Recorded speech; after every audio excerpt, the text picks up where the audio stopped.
Welcome to Daily Wisdom, Walking the Path with the Buddha, a podcast shared by David Roylance.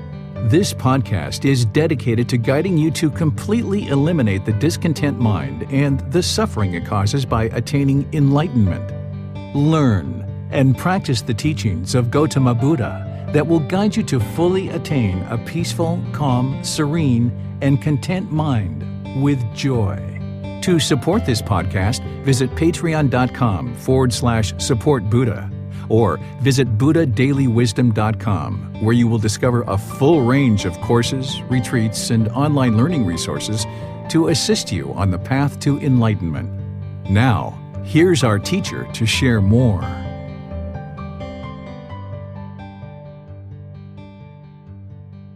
Sawadee Kap. Hello and welcome to Daily Wisdom, Walking the Path with the Buddha. Today we're in Chapter 1 of our group learning program. This chapter is titled Universal Teachings, Love, No Harm, and Good Morals. In this group learning program, we meet on Sundays and Wednesdays in order to help you learn and practice Gotama Buddha's teachings on the path to enlightenment, to awaken the mind to this enlightened mental state where it can be peaceful, calm, serene, and content with joy. We use this book, Developing a Life Practice, the path that leads to enlightenment, as our guide and our text in this program. And starting from today, every Sunday, we'll be progressing chapter by chapter, starting with chapter 1, next Sunday, chapter 2, the following Sunday, chapter 3. And we're going to continue throughout the entire book this way. It'll take us about 6 months to go through the entire book. Each chapter builds one on another, and it will help you to develop your understanding of this path to enlightenment. As you miss any classes over the next 6 months, keep in mind that they're recorded. They're in Facebook, YouTube, and on our podcast for you to be able to learn from the teachings. As you maybe miss the live class, you can digest the content during a time that is best for you. I suggest that you read the book either prior to class or after class, or maybe before and after class. And it's usually best if you just kind of read about maybe 10 or 15 minutes a day. Some of the chapters are really short and you can read the entire chapter in that amount of time. Other chapters might take you longer, maybe like an hour or so. And in that situation, I don't necessarily suggest that you read the entire chapter in one sitting. The reason why is that it's just like chewing food. If you take a small bite and chew and then digest, it's actually going to be easier for you to chew, to swallow, and then digest the food. And likewise, when you're learning this path to enlightenment, it's a life practice to gradually build up your practice. And just like with eating food, it really helps the mind. If you take small bites, you chew on that for a while, meaning you reflect on it, and then you swallow it and digest it and apply it in your daily life. So you'll need to learn, reflect, and practice in order to understand these teachings and see the truth in them so that you can independently verify the teachings for yourself to acquire wisdom. There is no belief on the path to enlightenment. If you believe the teachings, you'll never actually awaken to enlightenment, where the mind has eradicated discontentedness.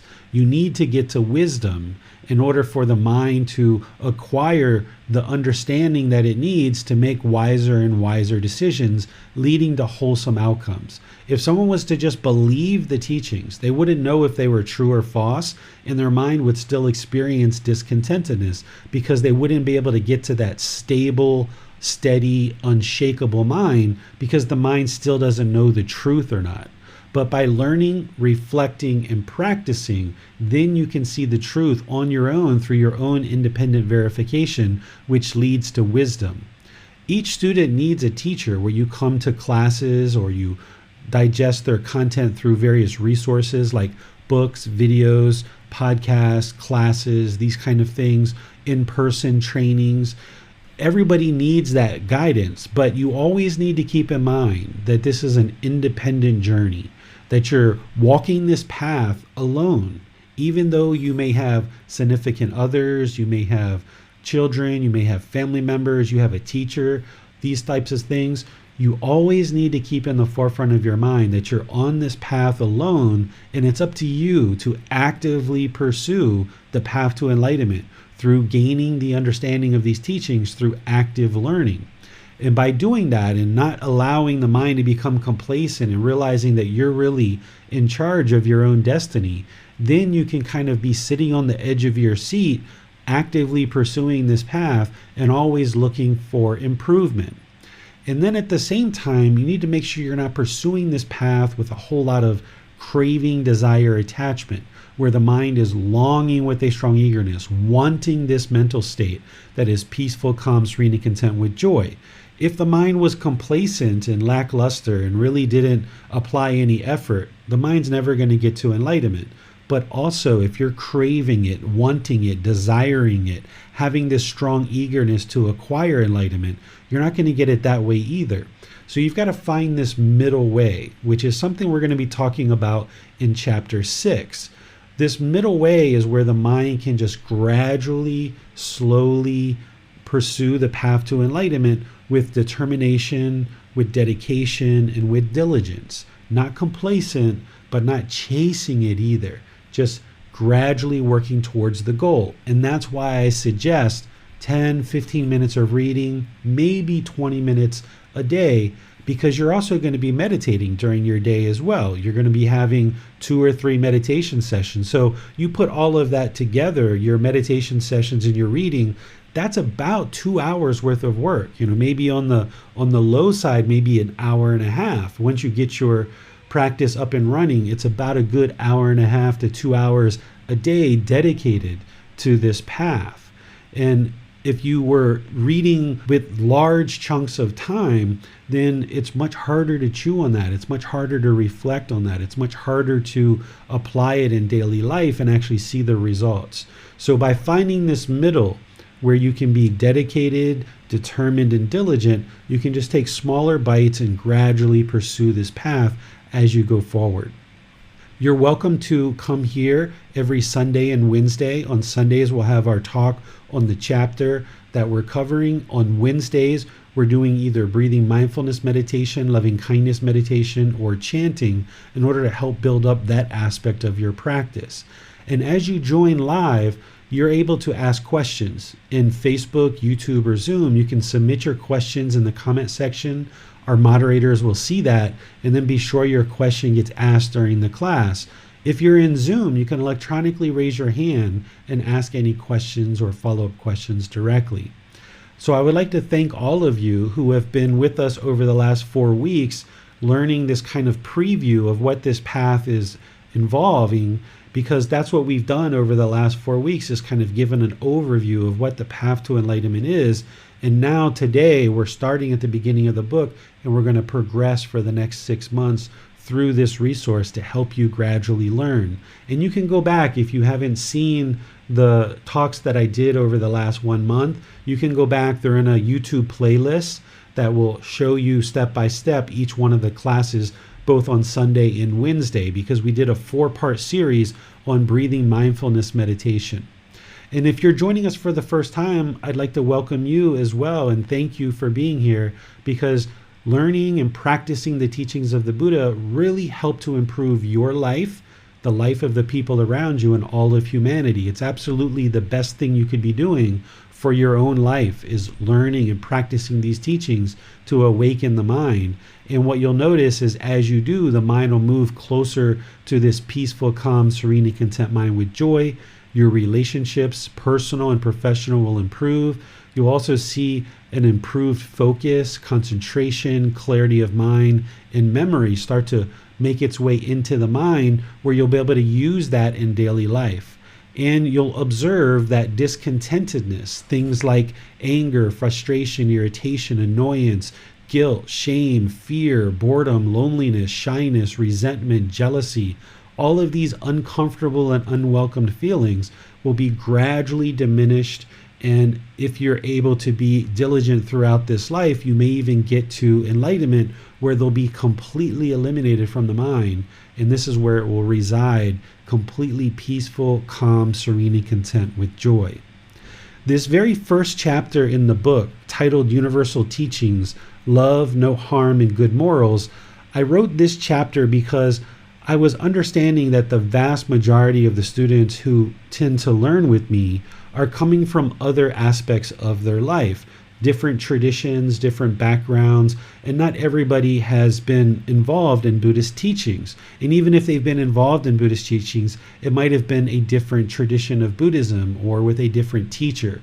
So with various people from the Christian tradition, from Muslim teachings, from Hindu teachings, from different traditions of Buddhism. Some people haven't had any teachings whatsoever growing up. It was kind of like mom and dad and grandma and grandpa helping to guide you along the way. Or there's a whole host of other traditions out there, even things like Judaism and Jainism and all these different things that are available in the world.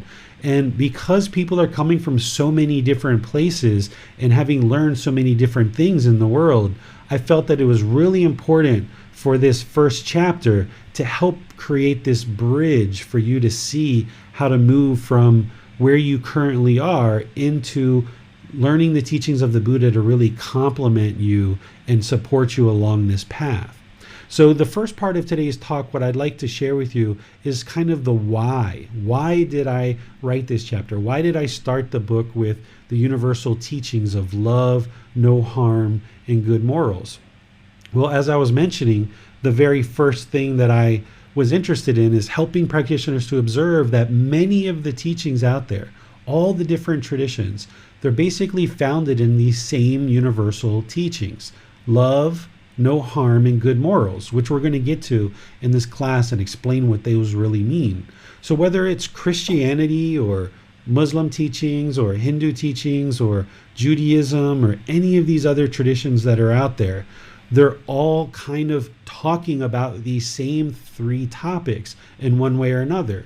And Buddhism is right in there as well. These are kind of the core teachings or universal teachings that we see across multiple traditions.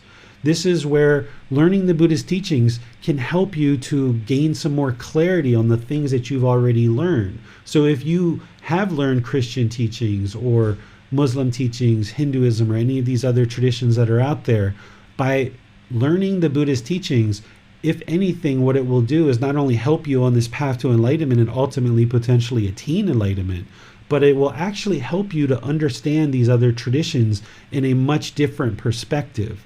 Because there's things that Jesus talked about, there's things that Prophet Muhammad talked about, there's things that are discussed in Hindu traditions and Judaism and other traditions that you'll see these commonalities and these similarities where all of these various traditions are kind of guiding people on this path of life as a way to help you become an improved individual.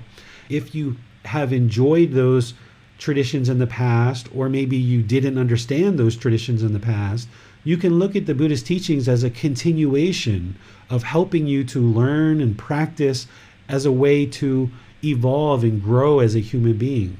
That it's not that you're necessarily turning your back on the things that grandma or grandpa taught you, or mom or dad taught you, or something that's been part of your family maybe for many generations. Instead, the way that I would suggest you look at exploring the Buddhist teachings is as a continuation, as a bridge to help you go from point A to point B. There's actually Christian monks, for example, that live alongside of Buddhist monks, and they say that that actually helps them to become a better Christian by doing that. So this chapter, in a lot of respects, is helping you to see that there's these universal teachings that are common amongst multiple traditions out there, and that the Buddha never talked about himself as a savior, as a messiah, as a god, as a lord, or anything like that. So anything that you've been studying in the past, you can very easily complement that with the Buddhist teachings, because you're not worshiping any false gods, you're not worshiping anything at all in the Buddhist teachings. There are no rites, rituals, ceremonies, and worship. So the Buddha only ever talked about himself as being a teacher, and he shared teachings to help people live a better way of life. And this was part of what he had shared. So there's this bridge to the Buddhist teachings, this chapter, to help you see that you can walk across this bridge safely, and you're not turning your back on anything that you've learned before, but the Buddhist teachings will help clarify some things that you've learned before. Because where the Buddha talked about maybe loving kindness and compassion, you might have seen in teachings, if you have studied the Bible at all, where Jesus talked about love thy neighbor, right? This is essentially the same thing, where the Bible or Jesus described you reap what you sow. The Buddha talked about this natural law of karma, and he talked about it in excruciating detail. And we could go point by point by point through not just Christian teachings, but Muslim teachings and other teachings as well, and show you these commonalities. Like, for example, in Muslim teachings, there's this enormous discipline of prayer 5 times a day. It takes a lot of discipline to commit and be diligent enough to actually practice praying 5 times a day. And in order to attain enlightenment in the Buddhist teachings, there needs to be a certain amount of inner discipline where you're disciplined and committed to meditating 2 or 3 times a day. In the Muslim teachings, there's a major pillar of Muslim teachings is all about generosity and practicing generosity, which that's a major component of the Buddhist teachings as well. So there's all these commonalities between all of these teachings, and you can see this bridge going from whatever you've studied in the past over to where you are now. And rather than seeing it as, you're kind of leaving one thing behind and moving to another, although that can sometimes be helpful, you can look at it as those things in the past are actually what led you to where you are today. And if it wasn't for those things that you learned in the past, perhaps you wouldn't be where you are today, now looking at learning and practicing the Buddhist teachings. The Buddha being a fully, perfectly enlightened Buddha, his teachings were very clear, very concise, very precise. So this is why we have this real clarity in his path to enlightenment, where maybe some other teachings from some other places, if they weren't fully perfectly enlightened Buddhas, their teachings may not have been as clear for you. Or maybe their impermanence affected those teachings more so than they did the Buddhist teachings. Because from the time of Gotama Buddha 2,500 years ago until today, there's certainly been a lot of impermanence. The same thing with Jesus's teachings, Prophet Muhammad, Hindu teachings, and so forth. There's been this massive amount of impermanence, making it more and more challenging for people to understand what is this path that we are on in order to become an improved individual. So through the various impermanence that happened with all of these various teachers, and even certain changes and modifications that were intentionally made to teachings along the way, it can be somewhat challenging in order to understand a certain grouping of teachings or a certain collection of teachings. And what I would share is these teachings that I'm sharing with you from the Buddha, based in his original source teachings, are very precise, very concise, very clear to help you see exactly what the path to enlightenment is. And you'll see a lot of commonalities and probably help you to understand even some of the things that other people were saying. So for example, when Jesus Christ was talking about the Holy Spirit and this aspect of the Holy Spirit, well, based on what I've learned and what I've been exposed to, that description is very similar to what the Buddha talked about with enlightenment, right? So there's all these commonalities that we could go just one by one by one. But one of the main reasons why I also wrote this chapter and kind of shared what I shared is that if you're learning this path and you're putting in a lot of content into the mind and you're thinking about and pondering over the Buddhist teachings, and you're in a given situation and you're just not sure what decisions to make, if you kind of look to these 3 universal teachings, you can be sure that you're not causing any harm. So if you can't remember right speech in detail, or you can't remember right action or right livelihood or any of the other aspects of the Buddhist path that you're going to learn as part of this program, if you just always keep in mind these 3 universal teachings of love, no harm, and good morals, as I'm going to share with you today, then that can be kind of like a generalized guidance to help you direct your decisions and decide, what should I do in this situation? Because if you're practicing universal love for all beings, do no harm, and be a good moral person, if you're practicing those three aspects in the way that I'm going to share with you today, then you know that you're not causing any harm.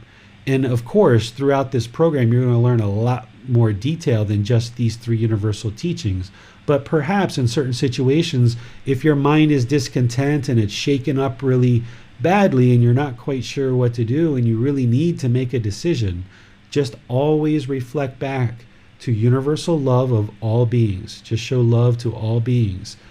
Do no harm and be a good moral person. And that's what I'm going to share with you today as part of today's class, introducing you to these three universal teachings in relationship to how the Buddha taught them, because then you'll get the clarity of how to practice these with regards to the Buddha's teachings. But before we go into that, let me just pause here, see what questions you guys have about this little introduction that I've given. The way that you ask questions is just put those into Facebook, YouTube, and Zoom. Our moderators will see that and be sure your question gets asked. Or if you're in Zoom, you can electronically raise your hand and ask any questions or follow-up questions that you like. Hi, David. So I thought I would start us out with a question. So we can go into this course with understanding that whatever religion we're coming into this with, it won't hold us back as we go on the path. Yeah, if you've practiced something that you consider a religion and you had a good experience with that, then it doesn't matter what your background is, you'll easily be able to move into the Buddhist teachings and practice his teachings as a way of life. I don't consider the Buddhist teachings a religion because oftentimes this word religion elicits some painful feelings for people, depending on what your exposure has been growing up, whether you had a helpful experience or whether it was maybe a harmful experience growing up. This word religion, to me, it really takes on kind of a life of its own. And the way that I define religion is it's typically an organized faith practice that has a centralized organization. And there's a certain collection of teachings that are then disseminated and distributed for all people to kind of follow and believe and practice. And there's usually rites, rituals, ceremonies, and worship that are part of that. Well, if that's how you also define religion, a centralized organization that collects up teachings and then disseminates those with rites, rituals, ceremonies, and worship, and belief is a big component of religion oftentimes.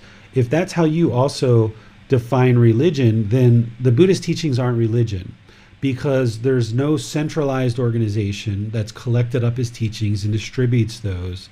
There are no rites, rituals, ceremonies, and worship that are part of his teachings. You might see places that call what they're doing Buddhism, that are doing rites, rituals, ceremonies, and worship, but that's not what the Buddha taught, even though they might be calling it Buddhism.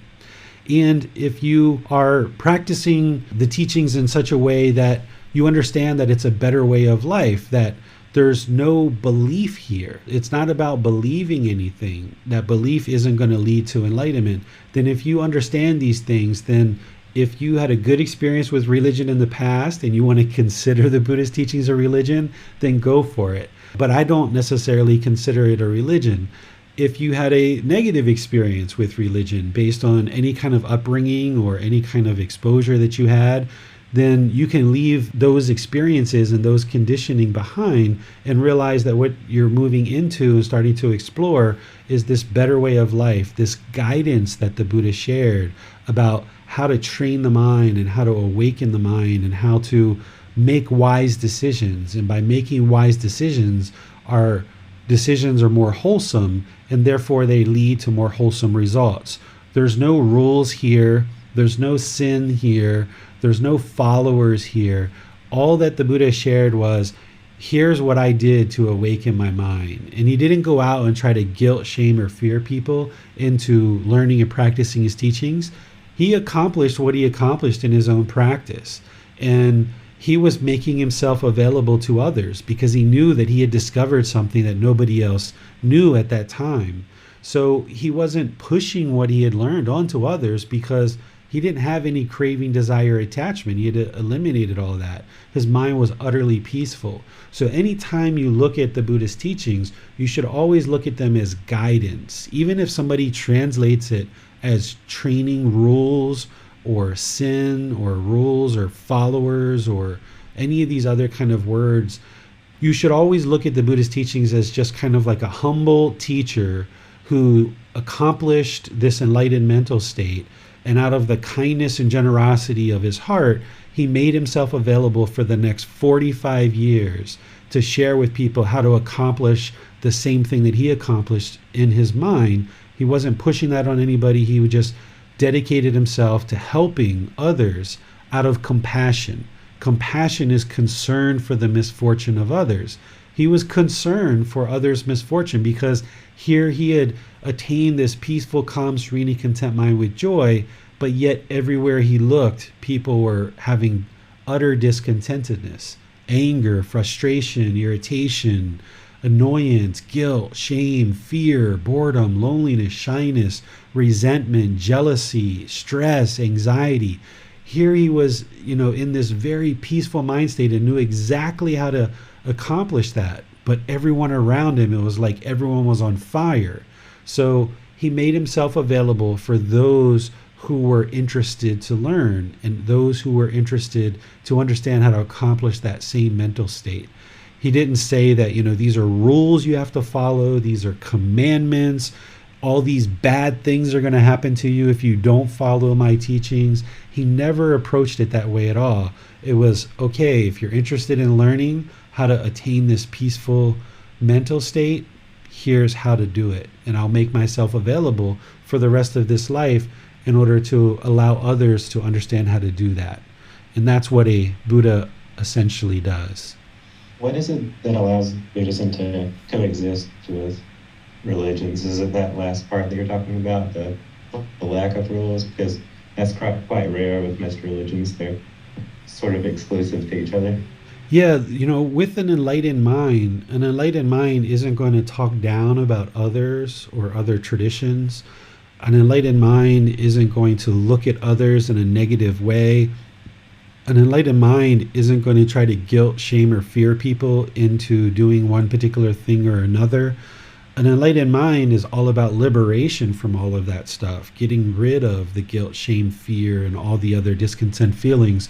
So where sometimes in certain communities we can be made to feel guilty or shameful or fearful if we don't do what other people are doing, the Buddha never approached it that way at all, because that's not what an enlightened mind does. So he didn't approach it that way.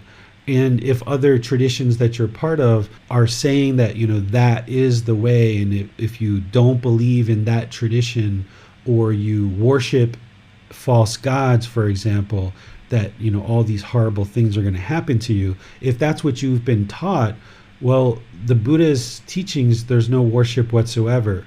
So to me, the Buddhist teachings are very clean, they're very clear, they're unattached to any of these other things that we see in the world.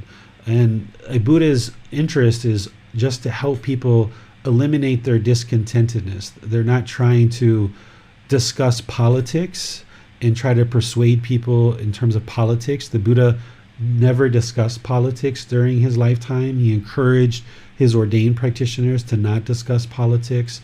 So sometimes today, religion has been taken on a lot of political views, and a lot of communities tend to project political messages in their religious teachings. But the Buddha's teachings were all stripped down of all that stuff, and it wasn't about trying to convince people to do one thing or another.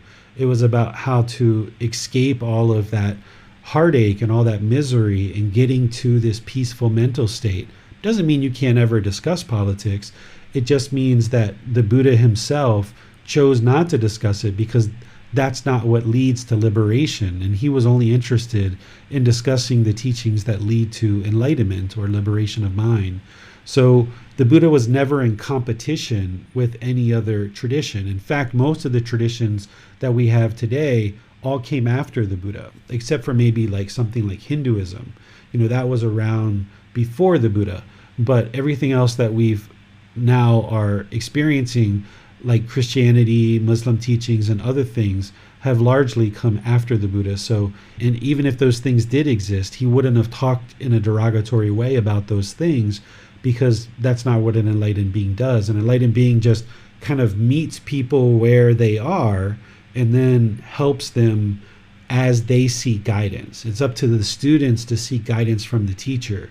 It's not up to the teacher to go out and convert people into believing what they believe and convincing them to believe what they believe. Instead, it's about, if you're interested in seeing the truth, you can come to a Buddhist teacher, and then they should be able to share the teachings with you that are the truth. And then you go off and independently confirm it for yourself. And then you see the results of that as the condition of the mind and the condition of your life gradually improve. If we are coming in with a religious background, do you expect that studying the teachings can make us better in that background? For instance, can the teachings make us a better Christian or a better Muslim? It depends on what your experience has been like with these different traditions and different religions. For some people growing up as a Christian or a Muslim, using your examples, they've had really good experiences, but yet their mind is still discontent. They're still experiencing discontentedness. So in that case, you can look at learning the Buddhist teachings as enhancing and kind of furthering what you've been exposed to, but now focusing away from belief and worship over to tangible results that you can see the condition of the mind gradually improving. If you've had negative relationships or negative experiences with religion, and you're looking to get away from that stuff and move into something that isn't religion, then the Buddhist teachings can help you there too, because the Buddhist teachings aren't a religion, and it's not about believing and worshiping, which a lot of people kind of moving away from these days, and they're looking for what is the truth.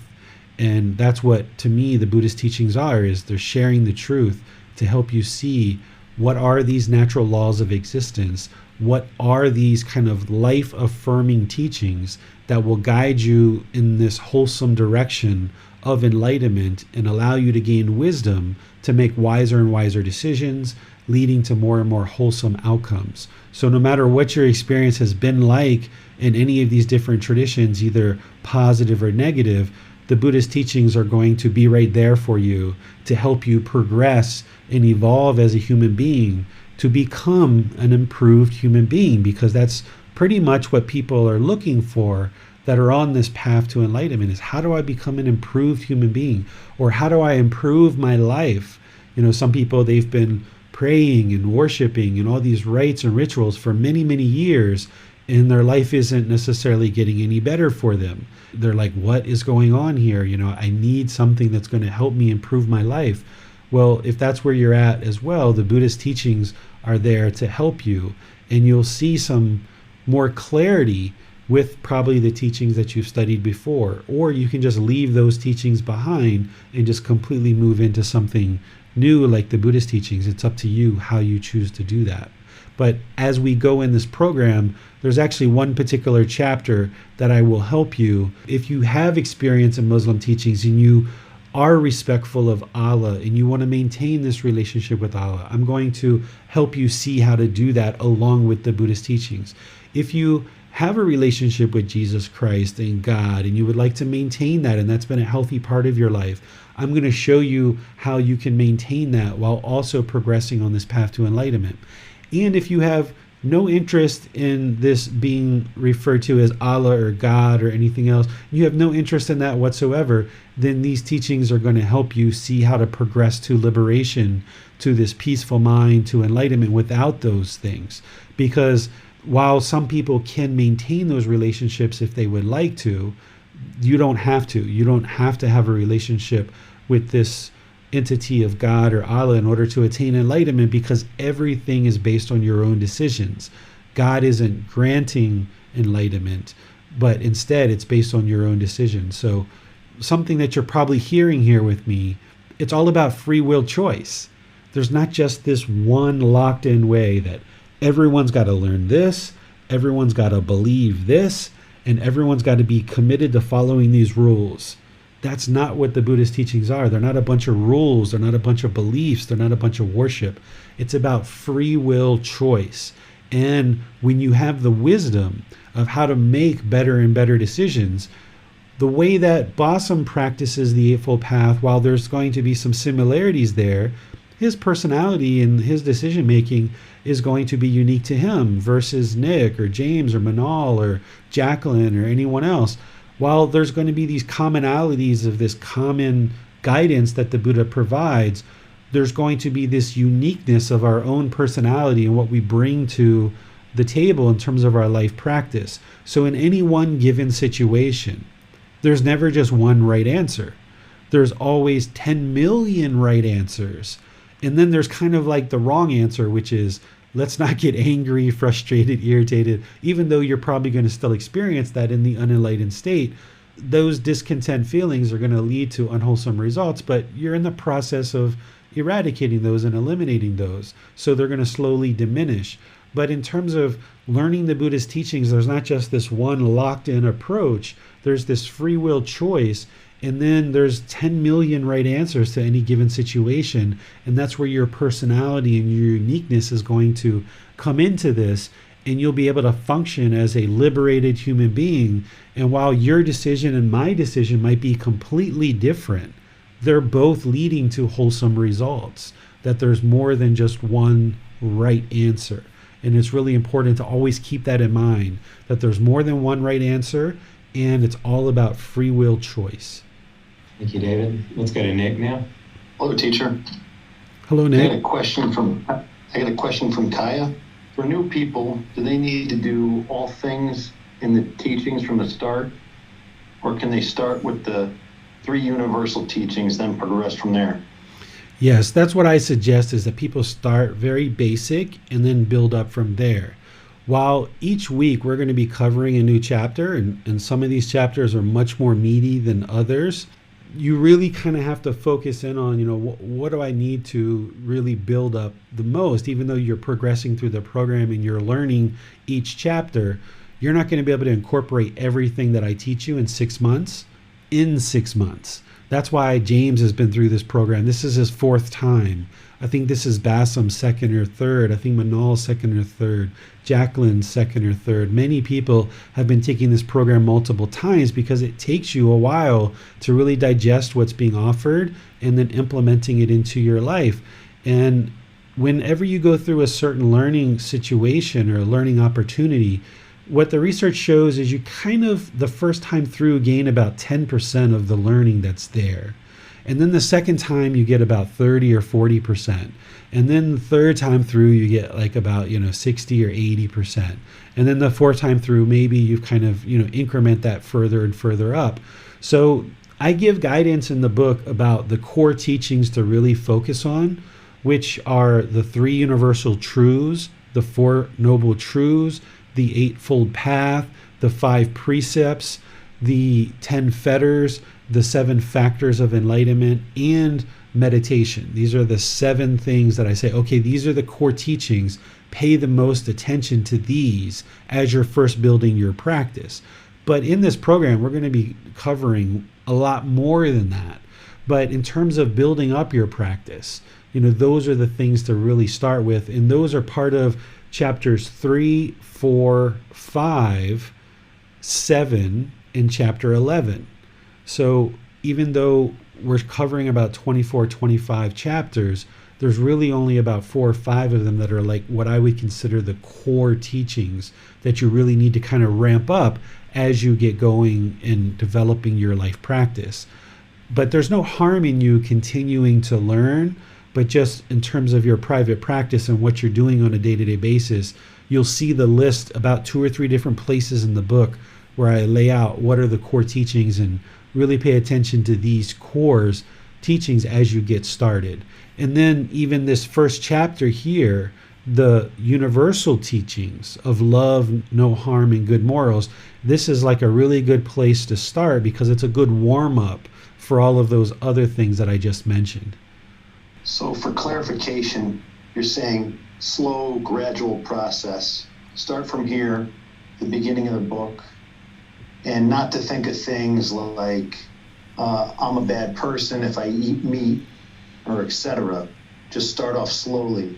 Is that correct, sir? That's 100% correct. You're going to learn things in part of this program that are very deep and require a lot of work, and it may take you a year or two to really kind of ramp up to that ceiling. So you can think about what I'm sharing in this program and in this book is like a ceiling. Like, this is what an enlightened being would practice.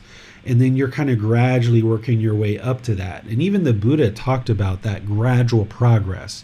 Sometimes what we're used to is when you kind of start something new like this, that someone might lay out everything and then say, okay, now you've got to do it. And it's kind of like snap your fingers and now do all this stuff tomorrow. The mind doesn't work that way. Nobody's life works that way. You can't shove a round peg into a square hole and it's going to actually work. So the way that you do this is you gradually build up to it. And the Buddha talks about this. This is one of the biggest myths about the Buddha's teachings, is that a lot of people think that he sat down under a tree, he meditated, and then he instantly became enlightened. He doesn't talk about that at all. In fact, he says just the opposite.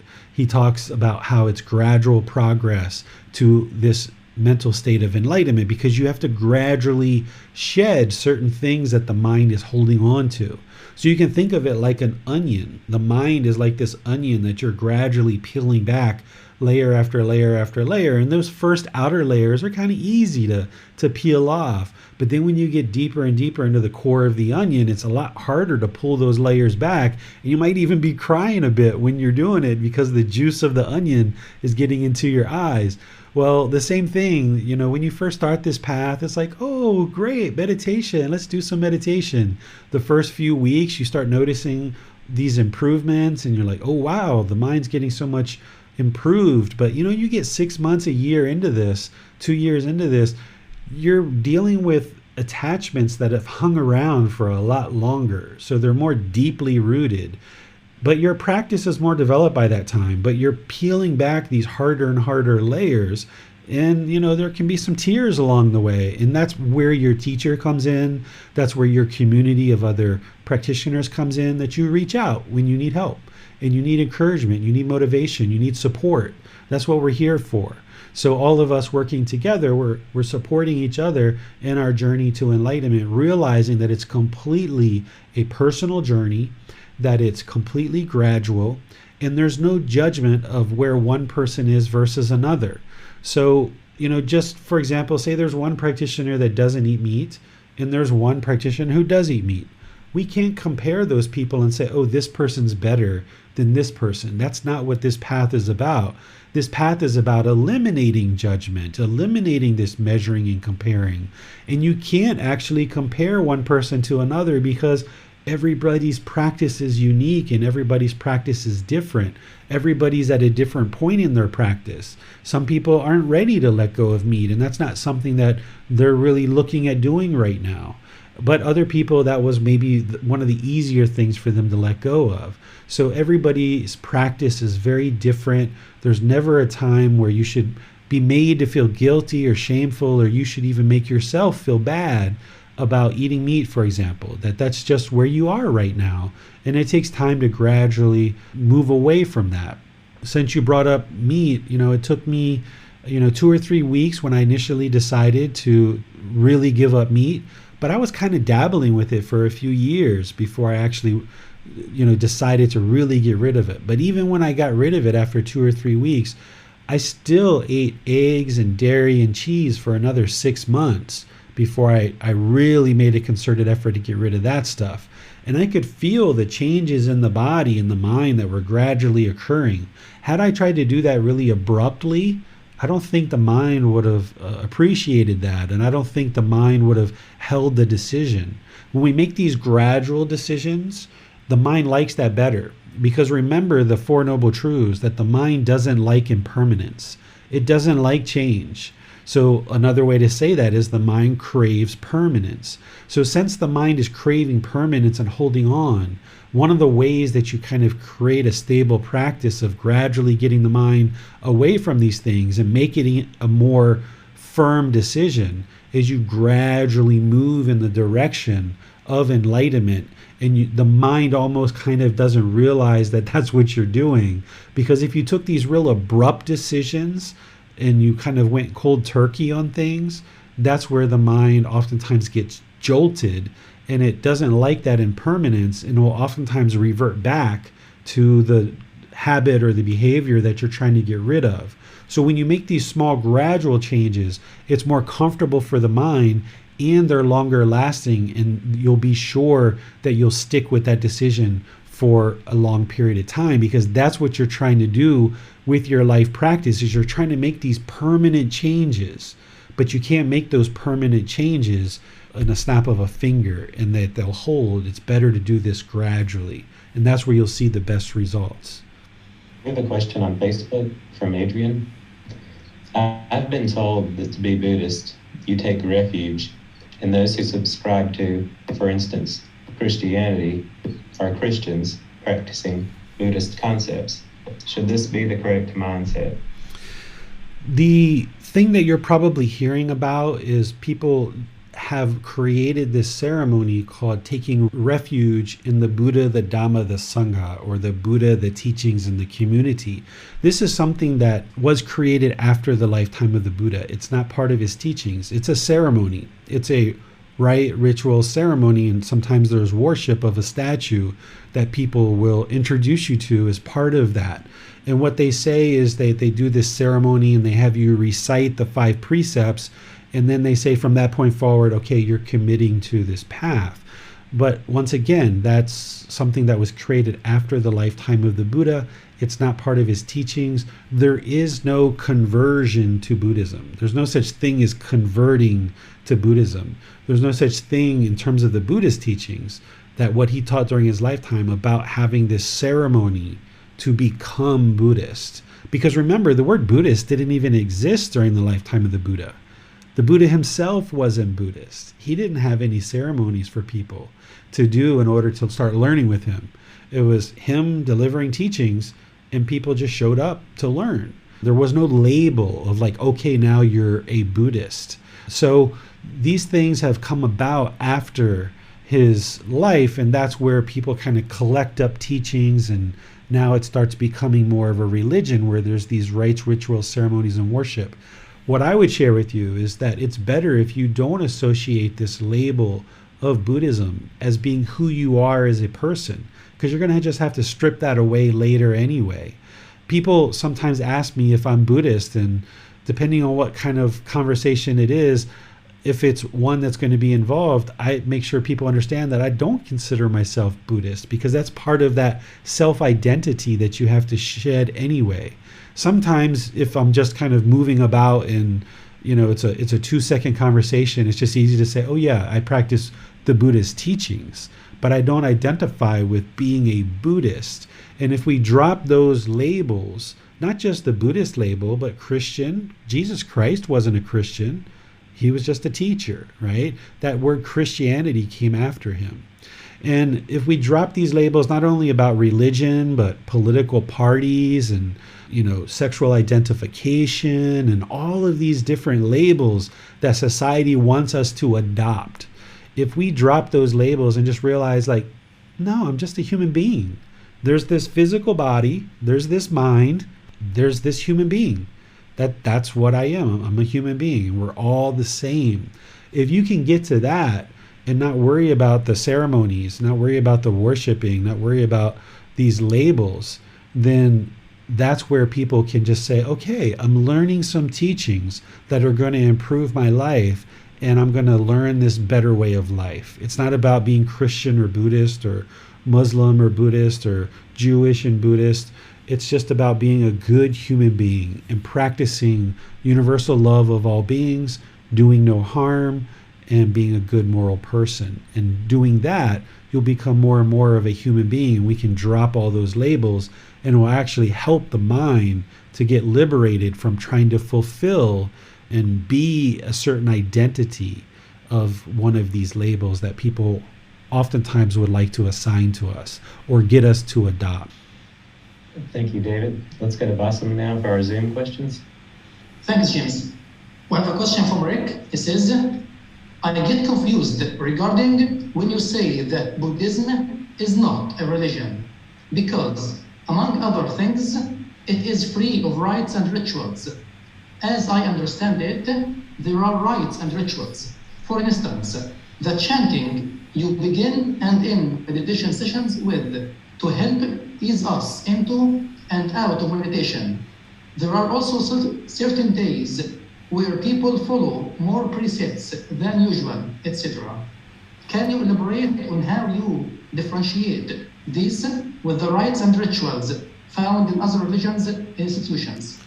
Yeah, so what you've been exposed to, Rich, are things that people have added after the Buddhist teachings. So that one that you mentioned there about how some people change the number of precepts they practice on one day versus another, this is something that came after the Buddhist teachings. He had the 5 precepts, the 8 precepts, the 10 precepts, and then the precepts for the monks, which nowadays are 227 precepts. But just changing the number of precepts that you practice on one particular day isn't going to change the condition of the mind in just that one day. So what you've been exposed to and what you see people practicing around you perhaps is not what I would say the Buddha actually taught. And that's why there can be this confusion that some people look at the Buddhist teachings as a religion. Because if you go into temples, for example, here even in Thailand, you go into some of these temples, there's no centralized organization that's collected the teachings and distributed them out. So what you see is you see each individual temple practicing in a different way based on the master monk or the abbot that's at that temple. Whatever the knowledge is of that master monk, he's going to or she's going to be sharing with her ordained or his ordained practitioners what he knows or she knows about the Buddhist teachings. And then that's going to permeate into the householder practitioners. But every single temple is going to be doing things very, very differently. And this is where you get this mix and this blending of cultural traditions, of folklore, of mythical things, of rites, rituals, and ceremonies that people have developed over the last 2,500 years. And they get introduced slowly but surely over 2,500 years. And if you don't understand what the Buddhist teachings truly are, and you go into any of these environments, someone can be very confused because what's being shared isn't necessarily what the Buddha taught. And that's why everything that I share is based on the Pali Canon. The Pali Canon is the largest, most complete collection of the Buddhist teachings. They are the words of the Buddha.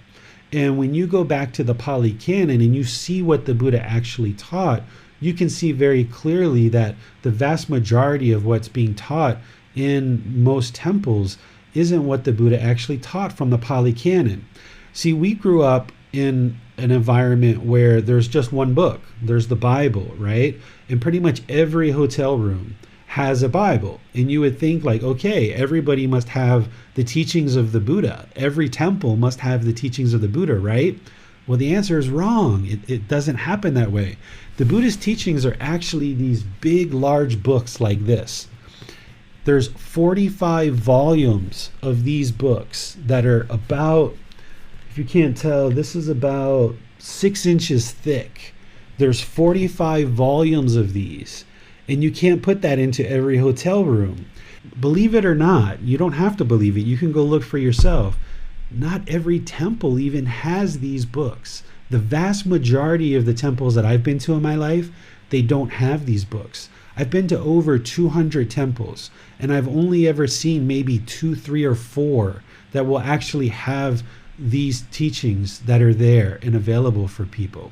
So the teachings of the Buddha haven't really permeated into the world, not even in the actual temples. It's really lived as an oral tradition for 2,500 years. And with the oral tradition, that's where impermanence can affect it. very easily. When you've got these books and you know exactly what the Buddha taught being handed down from person to person, and you can go off and practice it and independently verify whether it's true or not, then you've got something stable. But when you're just kind of getting exposed to oral traditions, that's why all of these various practices have made their way into Buddhist communities. And when people look at it from the outside, it looks like a religion. But when you go to what the Buddha actually taught during his lifetime with the words of the Buddha, you can see that the vast majority of what's being practiced today in a lot of these centers isn't what the Buddha actually taught. So out of those over 200 temples that I've ever visited that I would say aren't practicing what's in the Pali Canon, there's only ever been one temple that I've ever visited that actually was basing their teachings off of the words of the Buddha. And that's here in Thailand. There's this one temple where they have very good translations in Thai of the Buddhist teachings. And they also have some English translations as well, but because the vast majority of the people that come there are Thai, they're all in Thai. So the things that you have in your understanding of what you think Buddhism is now, I would say that's not Buddhism, because you're seeing the rites, rituals, ceremonies, you're seeing people change the number of precepts just for one day that they're practicing, and you're seeing all these other things.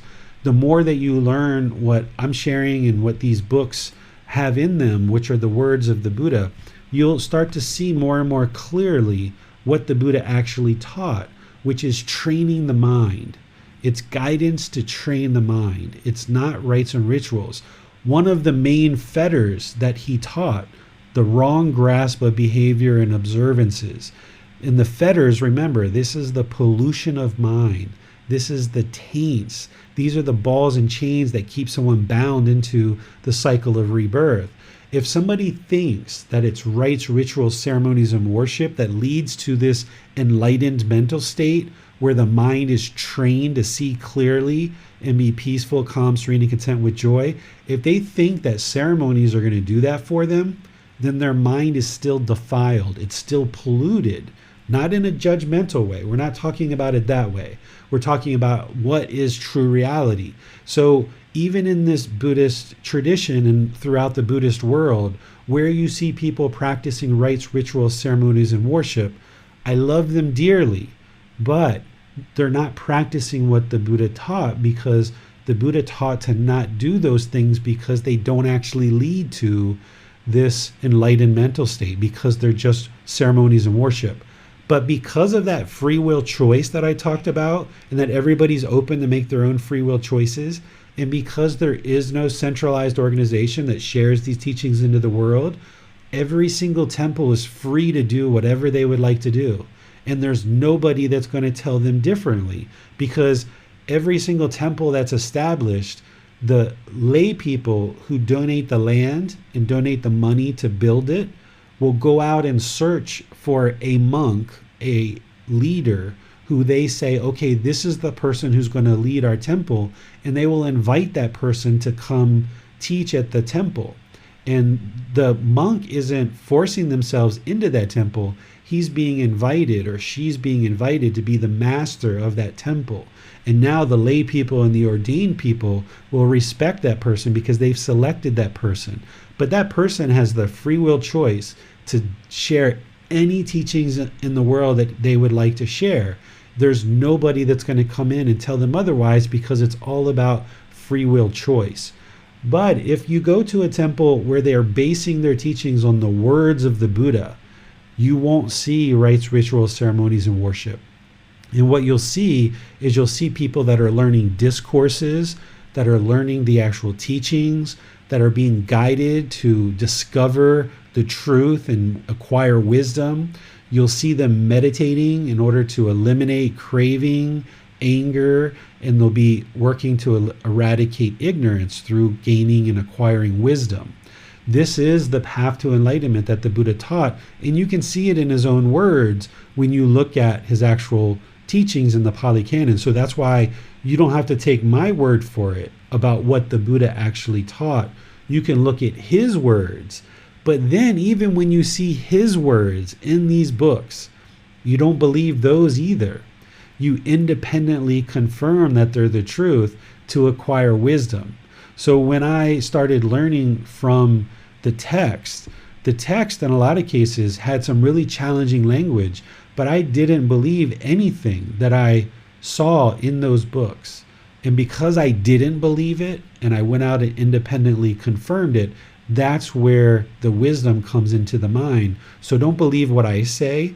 Don't believe what's written in a book from, even though people might say it's the words of the Buddha, like the books that I write, the title is the words of the Buddha. Don't believe that. Don't believe that these are the words of the Buddha. You learn it, reflect on it, and practice it. And then you discover the truth, acquiring that wisdom. And then you know for sure these are the words of the Buddha, because the condition of the mind is going to be gradually improving. The discontentedness is going to diminish. And that's how you know, aha, I found the truth. These are the words of the Buddha. And that's how you look at this as a life practice, not as a religion. A religion is going to be that centralized organization with rites, rituals, ceremonies, and worship. That's not what the Buddha taught. It's a life practice that you develop wisdom to eradicate your unknowing of true reality, making wiser and wiser choices, training the mind to experience this better way of life. Well, Mariam asks about chanting. She says, on Wednesday, I considered sharing my experience with chanting. I have an aversion towards it, perhaps because it feels ritualistic to me, or perhaps I do not know the meaning of the words chanted. So it feels like I'm praising an unknown entity that I may not believe. It feels religious to me. I'm glad this question came up because Rich had this as part of his question and I didn't include that in my answer. So chanting, we haven't explored that yet in this iteration of the program, but I have in the other iterations. But let me just give you kind of a little bit of an introduction. Chanting has been used from the lifetime of the Buddha as a way to remember the teachings. During the lifetime of the Buddha, there weren't any ways to write down the teachings. The language that he spoke in, it didn't have a script. So here we have A, B, C, D, E, F, G. The language that he spoke in, it was a completely oral tradition. There was no script. In China and in Egypt and places like this, they had instruments to write things down 2,500 years ago, but the languages, a lot of them were still oral. They didn't have a script yet because the technology to write things down was so new. Nowadays, we kind of take it for granted because everything's written down. But 2,500 years ago, everything was oral. So during the lifetime of the Buddha, nothing was written down. And the Buddha knew that his teachings were an oral tradition. So he used chanting as a way to have people remember and be able to recall his teachings. They would recite them every 2 weeks. He had an event where his students would come and they would recite his teachings as a way to commit them to memory. And for the 2 weeks in between, of course, they were working to try to remember the teachings. So they remembered his teachings word for word during his lifetime and then after his death until they finally ended up writing them down. So chanting, there's no mystical, magical thing that's happening at all with chanting. There's no worship whatsoever. What chanting has been used for predominantly has been to remember the teachings so that they could be handed down in an oral tradition. Because if you chant it and recite it over and over and over again, you'll remember it, right? Today, the way that we use chanting is people still do it in order to remember the teachings. That's why they're chanting in the Pali language, because that's the language that we captured the Buddha's teachings in. But the vast majority of the world doesn't even know what Pali is. It's not a spoken language anymore. So people today hearing chanting, not knowing what the words are, they might think there's something mystical or magical going on, but there's not. That's not what the Buddha taught. He taught it just as a way to remember the teachings. One of the things that I observed with chanting, and the reason why I do a little bit of chanting, is that it helps me to ease the mind into meditation. It helps to build concentration, to build awareness of mind or mindfulness. It helps me to become aware of the breath and ease the mind into meditation. It also helps me to develop respect and gratitude for the people before us that have handed these teachings down from person to person. But when I chant, I'm not worshiping anybody. When I chant, I'm not doing it for mystical, magical benefits, because there's no such thing. There's no words that you can utter out of your mouth that's going to be mystical or magical and produce magical benefits for you. It's not possible. If there was something like that, we would already know what those words are and everybody would be doing it to magically produce something.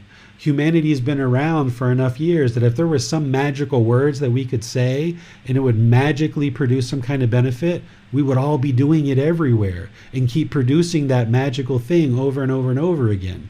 So when you hear me chant, I'm just doing it to ease the mind into meditation in order to get more benefit out of the meditation, because it's the meditation that's producing the benefit. That's what's training the mind to either cultivate certain qualities or eliminate certain qualities in the mind.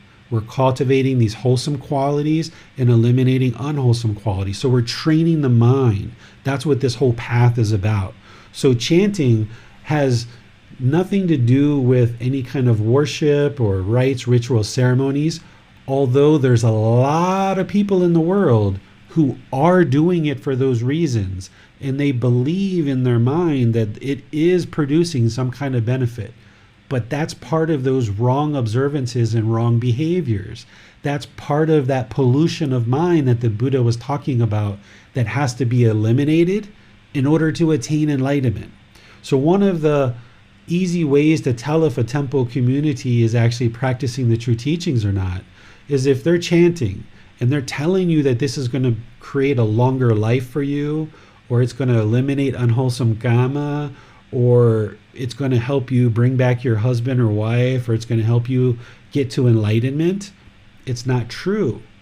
And you can see it for yourself.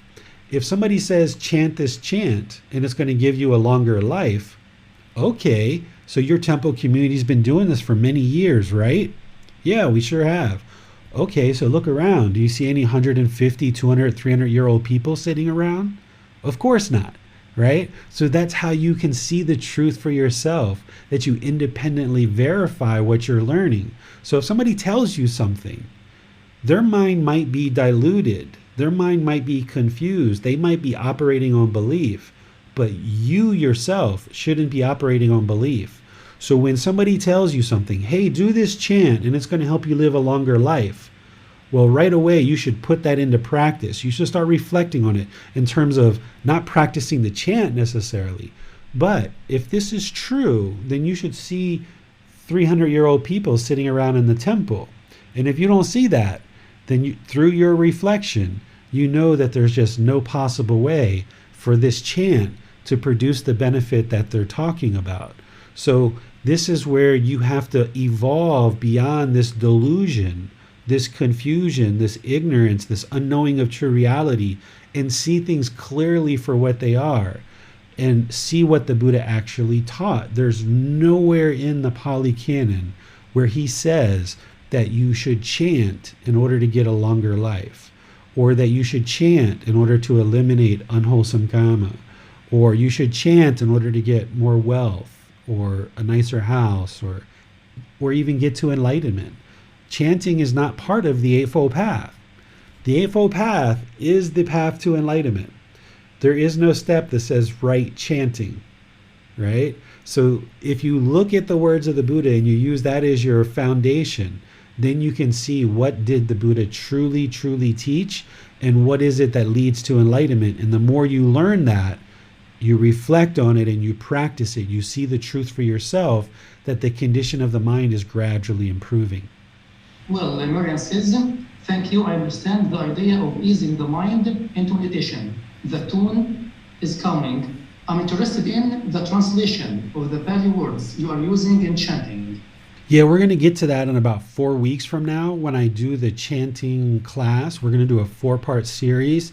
So I kind of gradually build you guys up what I used to do in the past is I would do one class of breathing mindfulness, one of loving kindness, and one of chanting. But now I do kind of 4 breathing mindfulness, 4 loving kindness, and 4 chanting. And students have mentioned that this is actually much more helpful for them because it gradually builds them up. So I'm gradually building you up. And you may or may not have been in the very first class that I taught where I did meditation. I think it was the second class of the breathing mindfulness meditation class where I said, I'm going to do some chanting just to ease us into meditation a little bit. There's no magical, mystical things here that I'm doing with chanting. It's just a way to ease us into meditation. And I'll discuss it in more detail later in a future class. So I didn't give you guys all the details on chanting yet because I'm going to do that in a future class. And you'll see me go through point by point explaining what chanting is and why I do it. But then at the same time, I'm going to share with you guys in that class, if you're not interested in doing it, don't do it. Because not everybody needs to do chanting in order to attain enlightenment. There's people who are enlightened that don't do Buddhist chanting. So if you don't feel comfortable with it, or if you learn it and you try it a few times and you're like, it's just not my cup of tea, then you can completely leave it to the side and you don't even need to do chanting. So I'll make it very clear for you as I go through this program. These are the things you need to learn in order to attain enlightenment. And if there's 1 or 2 things, there's not very many that I teach like that. Like chanting, I share with you like, okay, this is something that you don't need to do, but here's why I do it. And because this is why I'm doing it, if you choose to not do chanting, then just find other things for yourself that accomplish these same goals.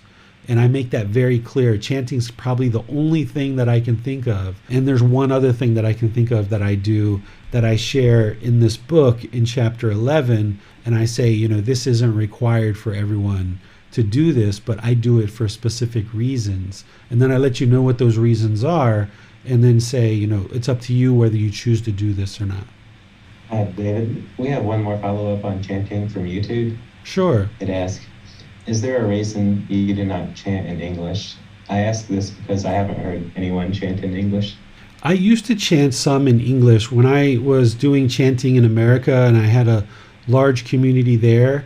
We used to do Buddhist chants in Pali, and then there were some that we did in English. And I kind of liked it. I thought it was really nice, but I haven't really done that with any of the Buddhist chants. The chant that I used to do was a chant from our medical practices. I used to do traditional Thai medicine, and there's a chant that we do for the doctor of the Buddha. And we used to do this chant in English, but all the Buddhist chants are in Pali. And I don't chant them in English, although I know there are some communities that do.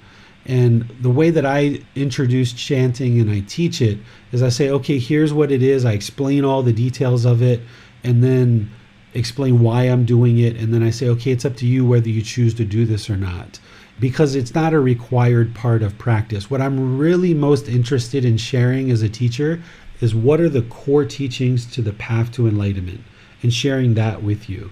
So rather than try to kind of create this English chanting that we would develop and kind of making that something that we do, I would rather just kind of stick to the Buddhist chanting in Pali, or just let people know like, okay, you don't have to practice this at all because it's not part of the core path. And you'll see when I teach that class, the way that I teach it to help you understand how to practice it or not. Thank you, David. There are no further questions at this time. Okay, so let's move on further to what I plan to discuss in relationship to these universal teachings. So these universal teachings are commonalities of things that I see across multiple traditions in the Buddhist teachings, but also in these other traditions as well. And I'll just introduce them to you and share them with you, and you can kind of use it in your back pocket, like I said, as a way of, if all else fails and you can't remember any of the other teachings and you're in a situation where you need to address something, you can look at these universal teachings and be sure to practice them, and you'll know that you're on the right track and you're not causing any harm. This first one is called universal love of all beings. This is loving kindness and compassion for all beings. And we're going to talk about loving kindness and compassion in chapter 14, but just as an introduction to it, loving kindness is this active goodwill towards all beings without judgment, where you have this genuine interest in seeing all beings be well. Because of cultivating this in the mind, which we're going to start with on Wednesday, when you cultivate this in the mind, then it comes out through your intentions, your speech, and your actions. So by cultivating loving kindness through meditation and then practicing it in your intention, speech, and actions, it's going to produce wholesome results for you. And likewise, compassion is the same thing. It's a different definition, but it's the same in terms of if you cultivate this in the mind and you practice it through your intention, speech, and actions, then it will produce wholesome results for you. So these are wholesome qualities that need to be cultivated in the mind. Compassion is a concern for the misfortune of others, where you see people in misfortune, whether it's poverty or famine or someone just slipped and fell on the floor. Rather than laughing at someone, be concerned and help them up and are you okay? Whereas if you started laughing at someone who slipped and fell, you're probably going to damage your relationship, and other people around you might kind of look a little bit odd, like, they're laughing because someone tripped and hurt themselves. So by you cultivating this compassion, where you have a concern for the misfortune of others, and not just people who are in poverty and famine and who slip and fall, but people who are experiencing discontentedness. When you see people who are irate and angry and enraged, having concern for their misfortune is really helpful. And if you can cultivate these two mental qualities, then you'll be practicing this universal love of all beings. And you'll see this throughout multiple traditions, not explained using the same words necessarily, but this is a kind of universal teaching that you'll see across traditions. And then the second one is do no harm. As part of the Eightfold Path that I introduced to you guys in the first part of this program, there's 3 parts to right intention, but 2 of those parts of right intention are a practice of non-ill will and a practice of harmlessness, where you're not interested in harming other beings. So by practicing doing no harm, where you're not interested in harming through your intentions, you're not interested in harming through your speech, you're not interested in harming through your actions, you're not interested in harming through your livelihood and things like this, then that intention to do no harm to other beings will permeate throughout all aspects of your practice, whether it's the way you speak or the way you function in personal and professional relationships. Whereas if you have this ill will or this cruelty in the mind, then the mind is going to produce intentions, speech, and actions that are harmful to others. And anytime you put out harm is going to come back to you.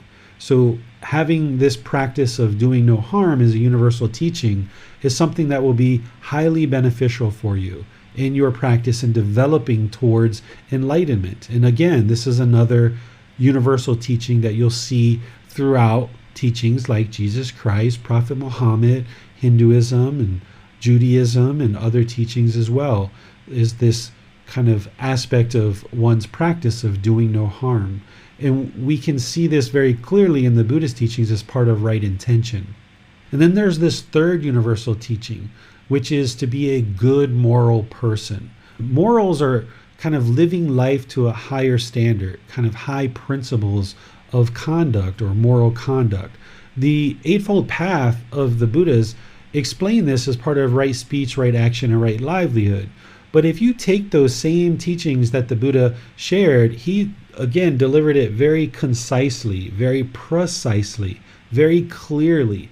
But if you take those aspects of right speech, right action, right livelihood, you will see something similar to that in all of these other traditions.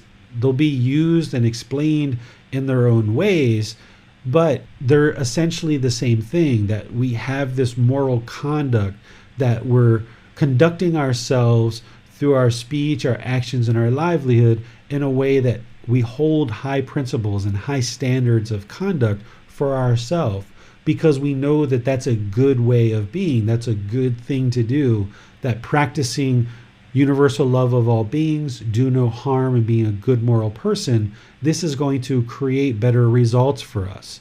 Whereas if we would practice the opposite of these things, it's going to be unwholesome decisions, therefore it's going to produce unwholesome results. So if we were hateful, instead of having universal love for all beings, if we were hateful, if we were angry, if we had ill will, this is going to come out to people around us. People are going to get used to us treating them that way, and they're going to treat us that way.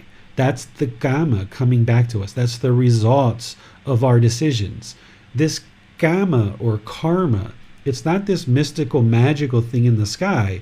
It's right here, right now. It's what you put out, it's going to come back, either wholesome or unwholesome, because when you treat people with love for all beings, then that's what will come back to you. Or when you treat people hateful or with cruelty, that's what's going to come back to you. And you can test this for yourself. You don't have to believe me, right? Go around and be polite, kind, friendly, and respectful to people. Day after day after day after day, moment after moment after moment. Sure, there's going to still be some people for the first few weeks and months that treat you unkind, but more and more you're going to see the more you treat people polite, kind, friendly, and respectful, that's what's going to come back to you. Start referring to people as sir and ma'am and thank you and you're welcome and I appreciate that so much. You're so kind. I appreciate your generosity. Start sharing these kind of phrases with people as you move throughout your day.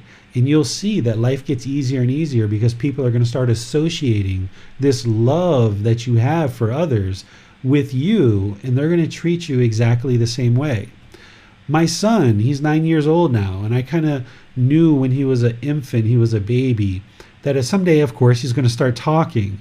And in my family growing up, we never told each other that we love each other. Like, I actually questioned whether my family loved me for a really long time. It wasn't until, my mid-20s or 30s that I kind of asked my grandmother, does granddad actually love me? Or, what do you think? Does mom actually love me?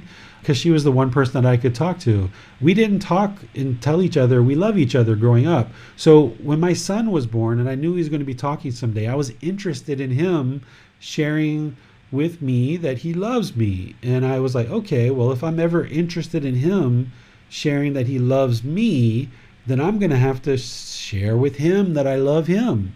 Because if I tell him all the time or occasionally that I love him, then he will slowly adopt that way of being and he'll share that with me.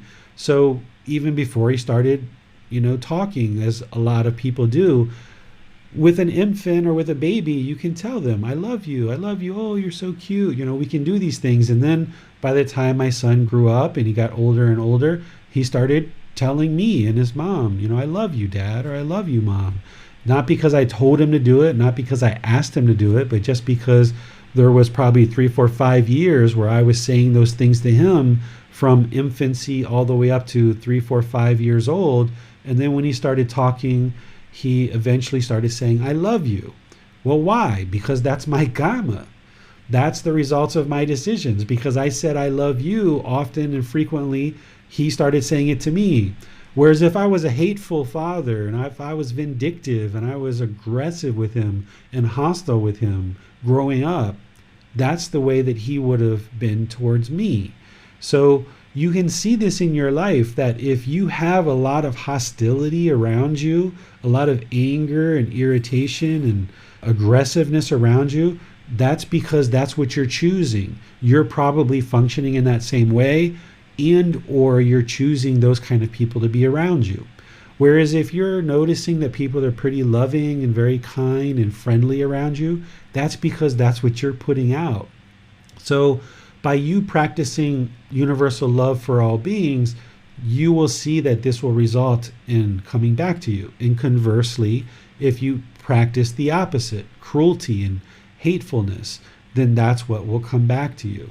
And the same thing with doing no harm. If you practice doing no harm, and that's the intention that you have in the mind, then that's what you will see coming back. But conversely, if you are interested in harming and you went around killing animals or scratching people's cars or not really taking care of people's possessions when they let you borrow things and you kind of were rough with them and return them broken without replacing them or repairing them. If you cause harm to people, then that's what's going to come back to you. If you cause harm to any beings, that harm is going to come back to you.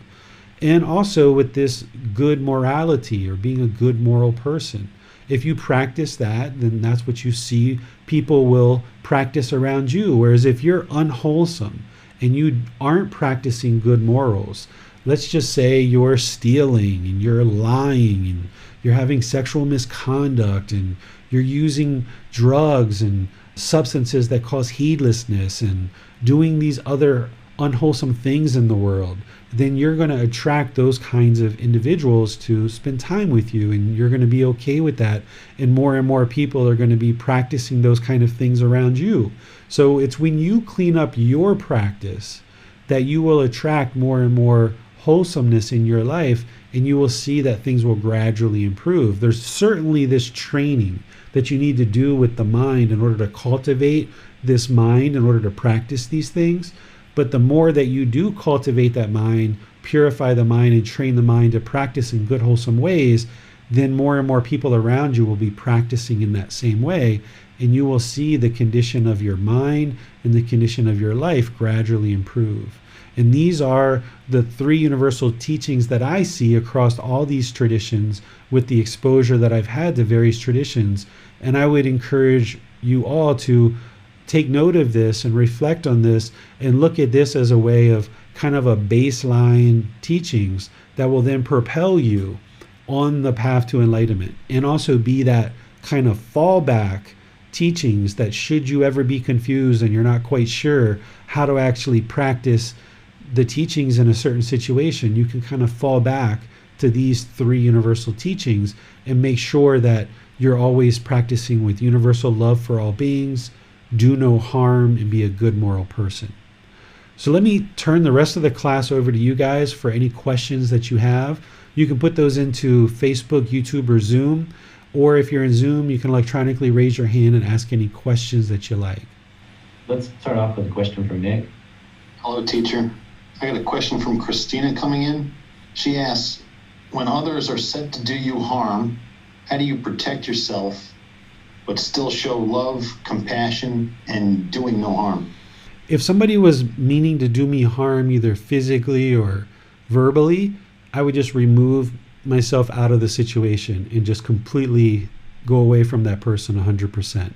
Because if somebody's meaning to do you harm, there just is no reason to be around them. And you maintain the loving kindness and compassion in your mind for them, that moving away from somebody doesn't mean you're judging them, you're looking down on them, you consider them a bad person. Instead, you maintain that loving kindness, you maintain that compassion in the mind, but you just know that it's unwise for you to continue to be around this person. So all the teachings of the Buddha, they balance on discernment or wise decision making. There's never a time where you should be practicing so much loving kindness and compassion that you're putting yourself in situations where you can be harmed physically, verbally, sexually, or otherwise, right? Mentally even. Because if you did that, you wouldn't be showing loving kindness and compassion for yourself. The number one kind of guiding light to all of these teachings, particularly loving kindness and compassion, is you have to show loving kindness and compassion to all beings, and you are a being. So if you allow yourself to be in a situation and you've made a decision to be in a situation that is harmful, or the situation becomes harmful, you have to have enough loving kindness and compassion for yourself that you choose to walk away from the situation and not look back. Because it doesn't make sense to dwell in a situation where harm can come to you. The whole goal of this path is to eliminate harm and extinguish it. So if there's any kind of physical, mental, sexual, verbal harm that people are constantly bombarding you with, then you should move away from that.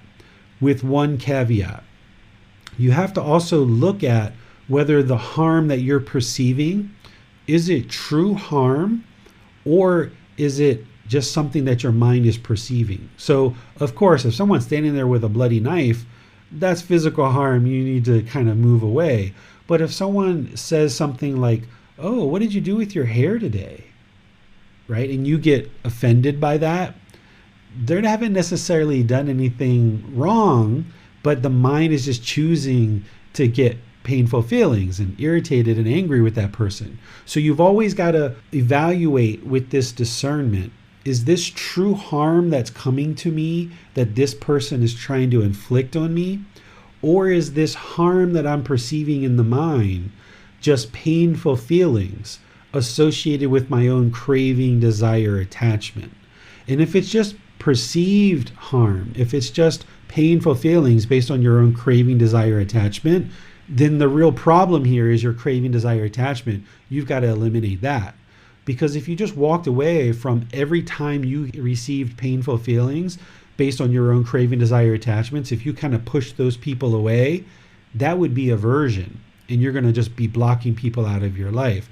So this discernment, this wise decision making, this inner reflection that you do as part of your journey, whenever any particular situation happens, if it's immediate harm, if it's obvious physical, mental, verbal, or sexual harm, we know what that stuff looks like, and you distance yourself from that and you don't look back. But in terms of the painful feelings that come into the mind based on your craving, desire, attachment, that's where you've got to practice right view and know that you're causing your own painful feelings there, and you've got to eradicate the craving, desire, attachment that's bringing those painful feelings up, and it wasn't this other person that's causing those painful feelings. That's really important to look at that discernment and figure that out, while also showing loving kindness and compassion for yourself. Follow up to that, sir. 3 persons come to mind and how to deal with them if they're the ones causing harm. Examples: a peer at work. Another example, a boss at work. Another example, an ex-spouse. People you can't remove yourself from. You can actually remove yourself from everybody and anybody. Everything that we do in life is a personal choice. So all of those particular situations, you can remove yourself from. You can change jobs. Maybe not today, maybe not tomorrow, but if you're in a toxic work environment, you can move to a better environment, and it might take you time to do that. And that's part of cleaning up your karma. Once you start practicing this path and you start understanding these good, wholesome teachings, the more you understand these teachings, the more harm you're going to see in the world. If you came to this path because of discontentedness that you're experiencing and you're trying to look for a way to improve your own life, well, the more that you learn this path and you understand the cause of discontentedness and all these other wholesome teachings, you're just going to see nothing but complete suffering in the world, probably everywhere around you, particularly in environments where people aren't practicing the Buddhist teachings. Here in Thailand, when I go out, people are smiling, people are friendly, people are respectful. There's an occasional person, but not very much. I mean, everyone here is really quite nice and quite warm and quite loving. But in other environments that you might go to where people aren't practicing these teachings, it can be quite harsh. But you've always got to keep in mind that it's your choice. Even with an ex-spouse, if you've got children with an ex-spouse and this person is angry and aggressive and vindictive, you've removed yourself from them. They are an ex-spouse. Now you're just kind of sharing custody maybe with a child, and you come in contact with them every once in a while. And while they may have certain things that they're trying to do to harm you, if you're practicing these good, wholesome teachings, they can't harm you. So for example, I don't know that this is true because Christine, I don't know you that well yet, but let's just say an ex-spouse is trying to take over custody of a child and they're kind of lying to the court about you, for example. Well, if you're practicing these good, wholesome teachings, you're not doing anything harmful in the world. There's just no evidence that you are a harmful person. So therefore, there's nothing that can be presented to the court in order to have your child removed from you, for example, right? This is just an example. So the person is an ex-spouse, so you've made that choice to leave from them. But occasionally, yeah, You're going to still be around them. And that's the results of your decisions from the past. You chose this person to be a spouse at one point.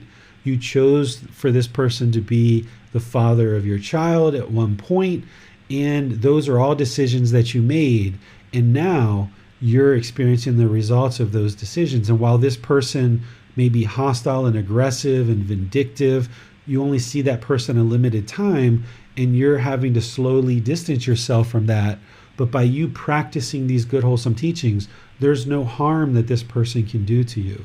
And then the boss example, like I mentioned, maybe you can't leave today or tomorrow, but you can work towards a different environment if that's what you choose. Because everything in this life is a personal choice, and we make choices day in and day out, and we experience the results of those decisions. It would be wise to choose a boss in a work environment where you feel that there's wholesome things going on there. Because if you're in an environment where you feel stuck and you don't feel that it's a wholesome environment, you're going to dread going to work every day, and it's going to be utterly difficult for you.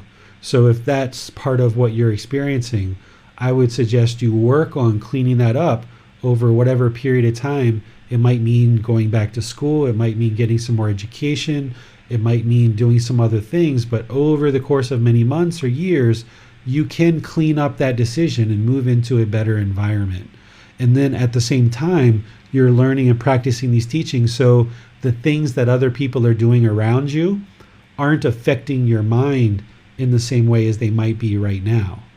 But if people are doing unwholesome things like killing, stealing, sexual misconduct, lying, substances that cause heedlessness, and all these other things, it's going to continue to produce unwholesome results. In your decision to be part of that environment, you're going to experience that.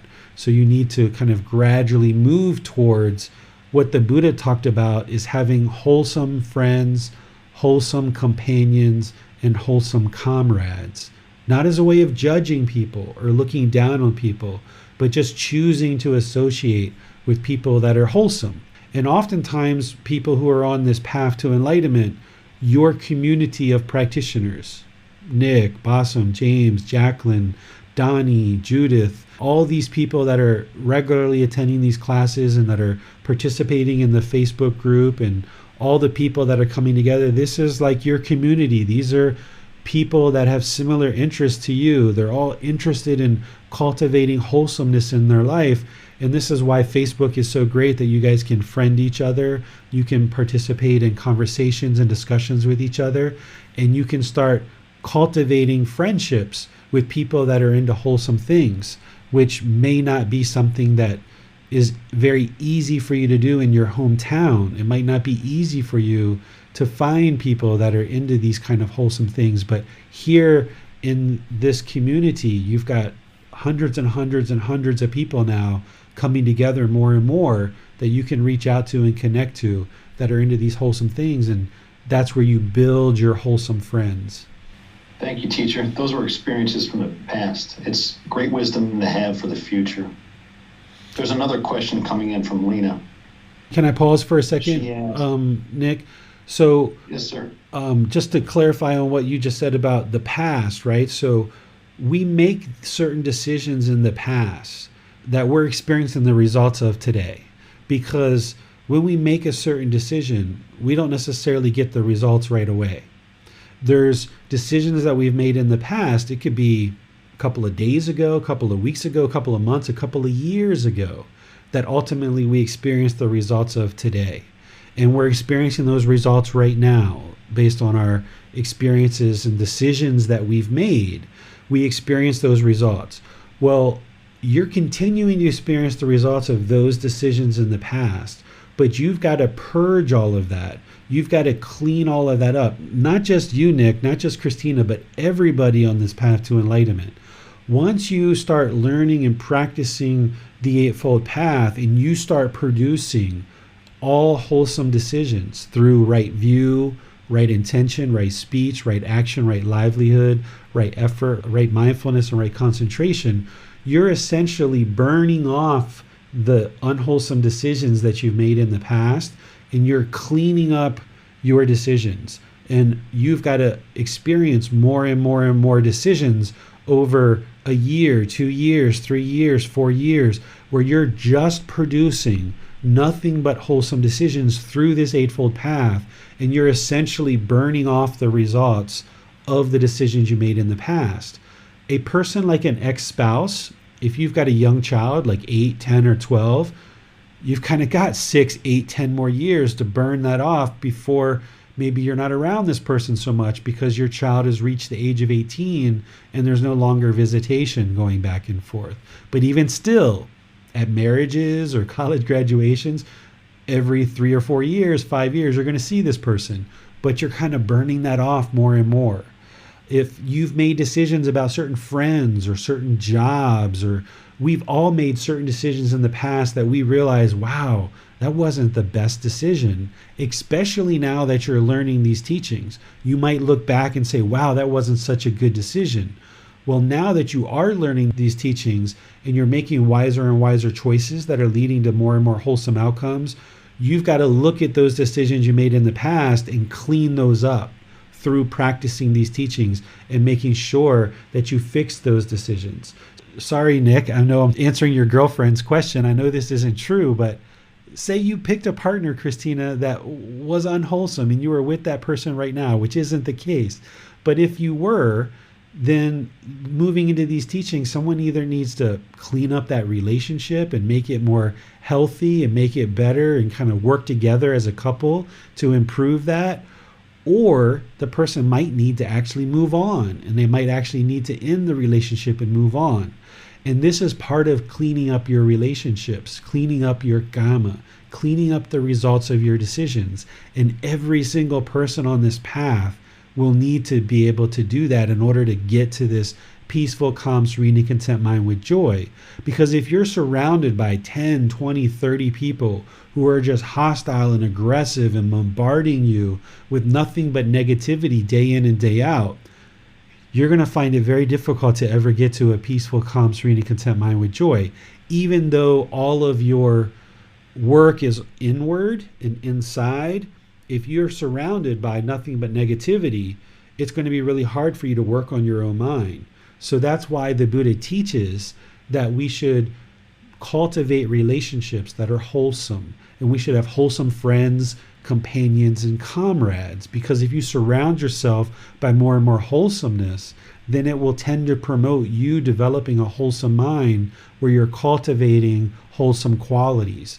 So there's a certain amount of cleaning up that we all will have to do as part of this path to enlightenment that involves our past decisions. And that's where the natural law of karma is there for you, that where you see that you have made unwholesome decisions that are leading to unwholesome results, you then use these teachings to clean that up. And that's how you get more peacefulness going forward in your life. Thank you, teacher. I got one more question from Lena coming in. She asks, is it okay for you to be there for someone after they hurt you in the past, even if you are unsure what their current intentions are?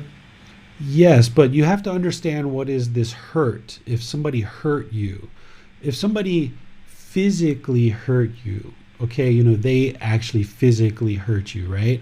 But if you just had a certain experience and your mind became sad, or your mind became angry, or your mind became frustrated, that person didn't cause that.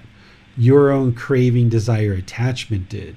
That's what I was talking about, that discernment, that you look at what is the real pain. Is it painful feelings that are being caused by your own craving, desire, attachments? That's the feelings in your mind. Or is it this physical pain?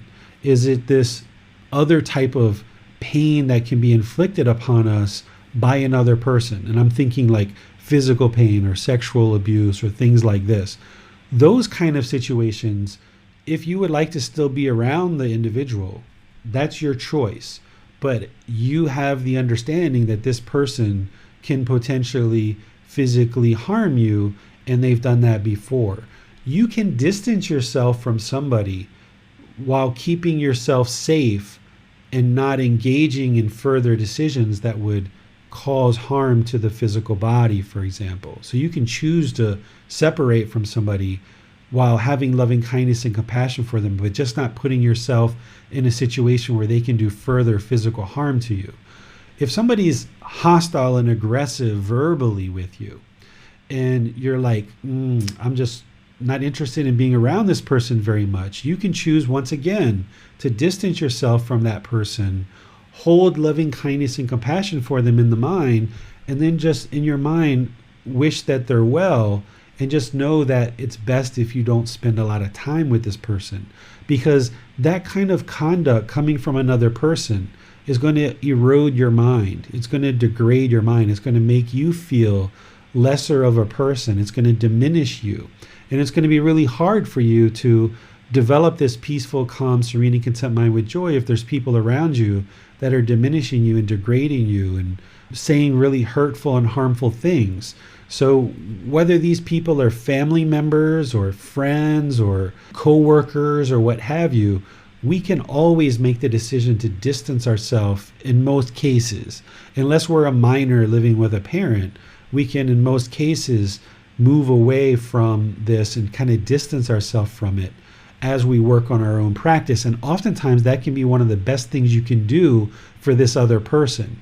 If it's just hostility with verbal aggression, oftentimes more and more people distancing themselves from that person can bring to their attention that they're doing some harmful things, and this can help them to work on their life while you're working on yours.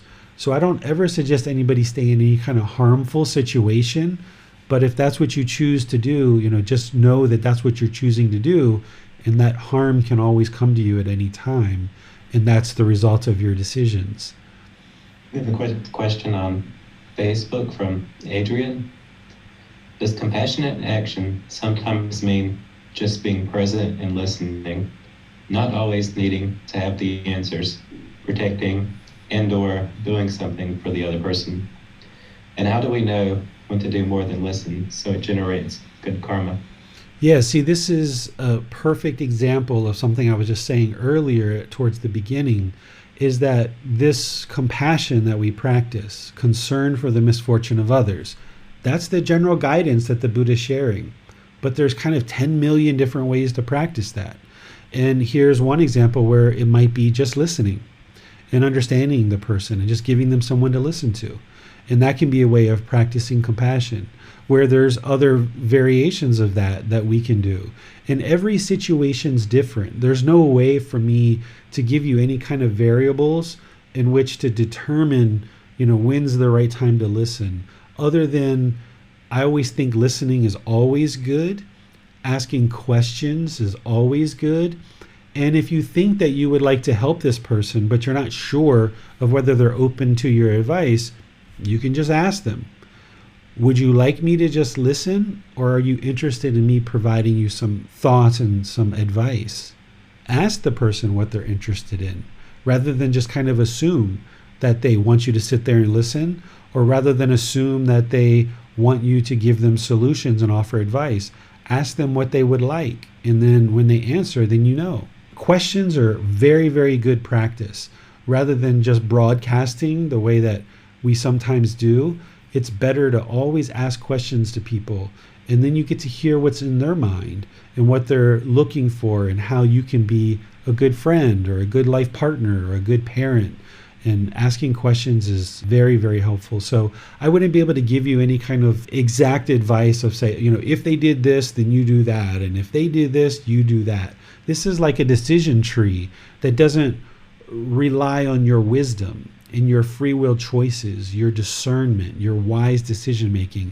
That's why the Buddhist teachings are this guidance that you learn and you understand, and then you practice. Each individual situation, you reside in the present moment, listening and understanding what's going on, and you make wise decisions based on what's going on in that present moment. All too often in today's society, people try to come up with these standard stock answers that if this happens, I'm going to give this statement.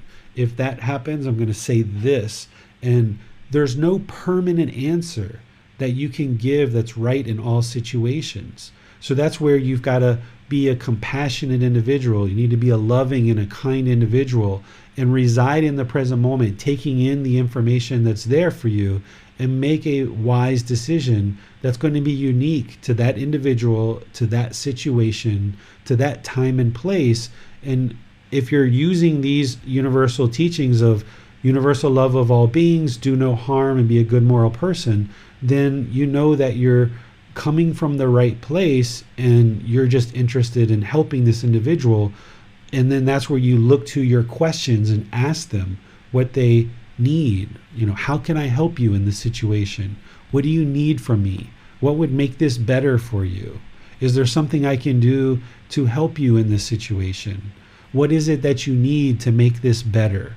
Right? These are all multiple questions that you can ask, but you can't just pick one of them and then that's going to be your stock answer in all situations, because that's the mind craving permanence and wanting this decision tree that if this happens, do this. If that happens, do this.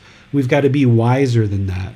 We've got to have more awareness of mind than that. We've got to have more consciousness than that, where we can bring our wisdom to any situation and make wise decisions in the present moment based on these good, wholesome teachings that the Buddha shared with us. Would you say, David, that in some sense it's the clarity in explaining and applying these universal teachings that really sets the Buddhist teachings apart? The Buddha didn't share these as universal teachings. I'm sharing them from what I observed. You won't see anywhere where the Buddha says these are the universal teachings. This is what David Roylance, as a teacher, wrote as chapter 1 in order to create this bridge for people and to help people see this commonality among all traditions. These are all core aspects of the Buddhist teachings, but they're also core aspects of Jesus' teachings, Prophet Muhammad's teachings, Hinduism, and a lot of other traditions as well. So you won't see these really laid out in this way in the Buddhist teachings, but these are good, wholesome practices that if you come back to these as a foundation, then you can build everything else off of this. But the Buddhist teachings are very unique to what the Buddha taught. Jesus' teachings are very unique to him. Prophet Muhammad is unique to them and all the rest. But you'll see these commonalities. And this is what I'm sharing with you, that all of these original teachers, while their teachings have been affected by impermanence and people don't understand them as much, while there's been these organizations that have been created to collect these teachings and disseminate them out into the world with rites, rituals, ceremonies, and worship, when you look back to what the Buddha taught, what Jesus taught, I'm not as familiar with Prophet Muhammad and some of the others, but when I look at what I do know about all these teachings, they all seem that they're coming from this same place of helping the individual improve, helping us to have a better life, helping us to relate to each other in a more harmonious way. And these core teachings of love, no harm, and good morals seem to be common across all of them. There was a bit of talk about relationships earlier, and I was wondering, since we're talking about religions, do you have any advice for people who may be on this path, but in relationships with a person from another religion or who may not be on the path? Yeah, this is really challenging. That when we get into chapter 15, we're going to talk about true love and love without attachment. And one of the things you'll hear me share there is that I suggest that, if possible, that you find a partner who's interested in similar things as you and practicing these similar teachings. But when I say similar teachings, it doesn't necessarily mean they have to be practicing the path to enlightenment or Buddhist teachings. What I would suggest that you do is that you look for a partner that, even though they might not be learning and practicing things like the 5 precepts, for example, and they might not think of it as the 5 precepts, but look for somebody who's not killing other living beings and living compassionately. Look for someone who's not stealing, someone who's not having sexual misconduct, someone who's not lying, someone who's not taking substances that cause heedlessness, because these are teachings that were taught to us by our original caregivers, our moms, dads, uncles, aunts, grandparents. A lot of people have taught these same things. The Buddha teaches them at a much deeper level, but these kind of common teachings that you'll see amongst lots of different groups of people, if you understand that for your own life, it would be unwise for you to steal, and it would be unwise and unwholesome for you to lie, and it's going to cause harm for your life if you lie, then why would you involve somebody in your life as someone like a life partner, someone who's really close to you? That decision of who your life partner is has enormous impact to your life, because you're living side by side with this individual on a continuous basis. So while your decisions only affect you and their decisions only affect them, your decision to have this person as your life partner is going to affect you. So when they start stealing, or they start lying, or they have sexual misconduct, while it's their decisions to do those things, it's your decision to select them as a life partner, and it's going to create impact to you based on your decision to have them as a life partner. So it would be really wise to select partners in your life that are practicing these good, wholesome teachings, that don't necessarily have to consider themselves on the path to enlightenment, but at least you see the commonality of these teachings that the Buddha taught with these other people in their practice. And then added to that, if you're going to have a life partner, it's important that you guys come to a common understanding of what love is, because what true love is and what we tend to practice as love is very different. I'll talk about this in chapter 15, but what we tend to think of love in the unenlightened state is, I love you, therefore I want you to be with me because you make me happy, right? And by you being with me, it makes me happy. It makes me fulfilled. It makes me feel whole. And I love you, so be with me. This isn't actually love. This is craving, desire, attachment. There's probably love in there, but when you're wanting somebody to be with you, to complete you and make you feel whole, and you want them to be with you because they make you happy, this is actually selfishness. This is, I want you because you make me happy, and I have these conditions, and if you meet these conditions, then I will love you.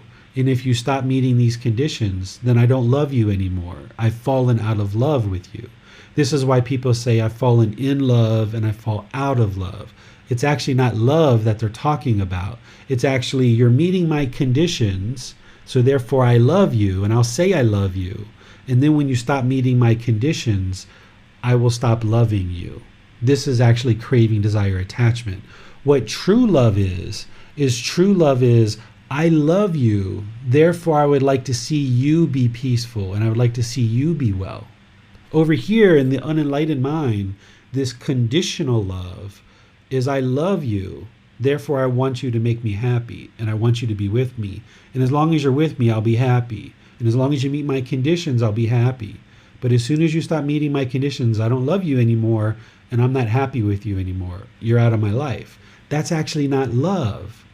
But we call it love, and we practice it, and we think it's love, but it's really not. So over here, where we have this unconditional love, where we say, I love you, therefore I would like to see you be well, and I'm going to support you and encourage you and motivate you in all your free will decisions. So over here, we're kind of crushing the relationship and we're sabotaging it. Over here, we're kind of holding the relationship nestled in our hand and saying, I'm going to support you. I'm going to encourage you. I'm going to help you along in life as your life partner, but we'll make free will decisions on our own.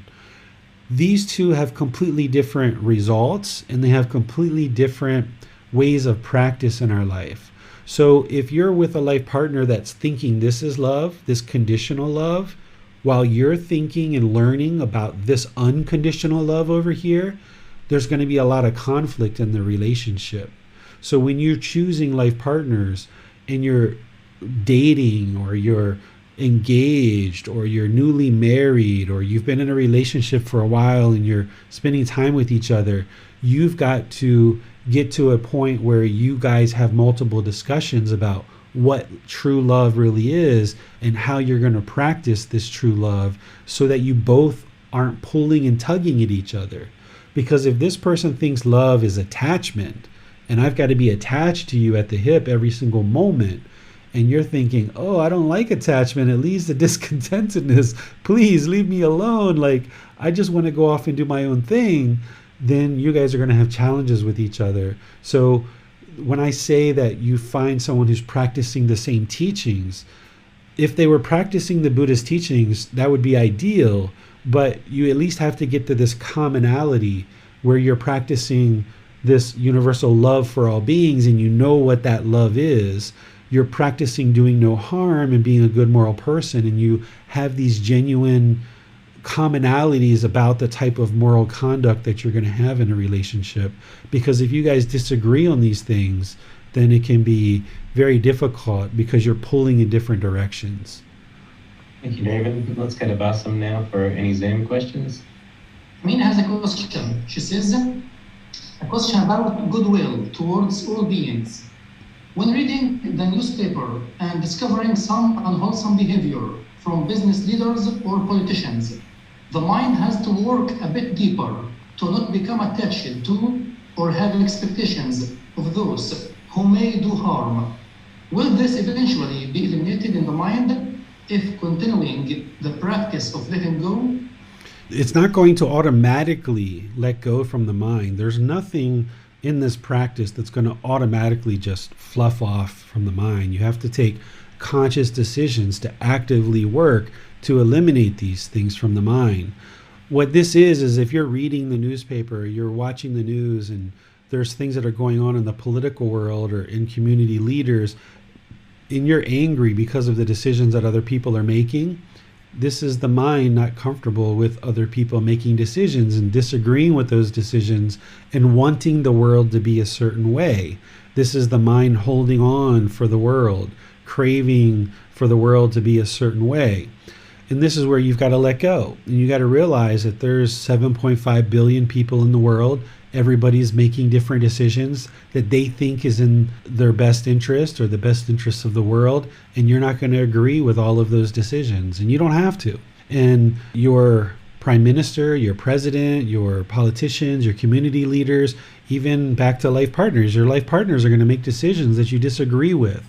And if you expect that every single decision that people make, you have to agree to it, and if it's not made in regards to the way that you think of the world, that's the mind craving permanence, wanting things to be a certain way. You've got to let go of that and realize that everybody's going to be making their own decision and you're not always going to agree with it. And that's okay. But the decisions that you make in your life, based on what you do and how you conduct your life, you have complete control over that. And the more that you train your mind in this wisdom, moral conduct, and mental discipline, you can have more and more control over your decisions and control over your mind, and every single decision you make can be wholesome. But the world isn't going to function based on the way your mind functions. Everybody's mind functions differently. So you've got to let go of wanting things to be a certain way and realize everybody's got to make their own free will decisions. And then you just make decisions in your life to ensure that your life is headed in the direction that you would like it to head. Thanks, teacher, for your guidance and for all your efforts. No more questions for this time. Okay, so that's everything that I had planned to share with you guys for today on this topic. It's just a short little chapter, just kind of a warm up to what we're going to be studying going forward, and kind of like this bridge, like I talked about, kind of bridging people from wherever they're starting and looking at how the Buddhist teachings have some similarities to some other things that you've probably studied in the past. Next week on Sunday, we're going to be in chapter 2, which is titled, Why Study Gotama Buddha's Teachings? You'll read in the book my thoughts on that, about why we should study Gotama Buddha's teachings. But next week, we're actually going to be doing something very different than we've been doing so far in this program, where we're actually going to have a group discussion. And I would like to encourage as many people as possible to come into Zoom in order to have that group discussion. You can certainly participate if you're in Facebook or YouTube, but we'll have a group discussion where we'll talk about why have you chosen to practice the Buddhist teachings? Why have you chosen to study Gotama Buddha's teachings? Because you'll see my perspective in the book, and I actually just added 2 new pages to the book on this topic. So if you're downloading the book and you are using the soft copy, you can download it now and you'll kind of see these 2 additional pages that I added to that chapter just yesterday, I think it was. And you'll see my perspective of why I choose and why I think that other people should choose to practice these teachings. But rather than just rely on what I say and hear what I say, you'll see that in the book. We're going to instead use our class time next week to have a discussion. And this will be a great time where you'll get to know other people and you'll get to hear from other people and kind of get to know your community a little bit. So that'll be a really interesting class for you to be able to join and participate in next week. On Wednesday, we're going to be doing loving kindness meditation. This is our very first class of a 4-part series. So I'm going to start out explaining the problem in the unenlightened mind and what loving kindness meditation is remedying and why we use loving kindness meditation to transform these various aspects of the mind. And then we'll actually do it together so you can actually see how to incorporate loving kindness meditation into your practice. So you'll understand why we're doing it and how to do it. And we'll actually do a session together. And we're going to build that up over 4 sessions. And then it's next month that we're going to do the chanting. Since there was a lot of people that were asking about chanting, we'll actually incorporate chanting, and I'll explain why we do that, or if you would like to do that, why you might decide to incorporate that into your practice. So I may see you on Wednesday with loving kindness meditation, or I might see you on Sunday with chapter 2. And feel free to read before and or after the class, and we'll see you then. Have a lovely rest of your day. Sawadee khap. Thank you for listening to this podcast. To provide support for this podcast, visit patreon.com/support Buddha. To access more teachings, visit buddhadailywisdom.com. There, you will discover a full range of courses, retreats, and online resources to assist you on the path to enlightenment. Remember to establish a daily, consistent meditation practice, along with learning and practicing these teachings. A well-developed meditation practice is the foundation in which to train the mind to attain enlightenment.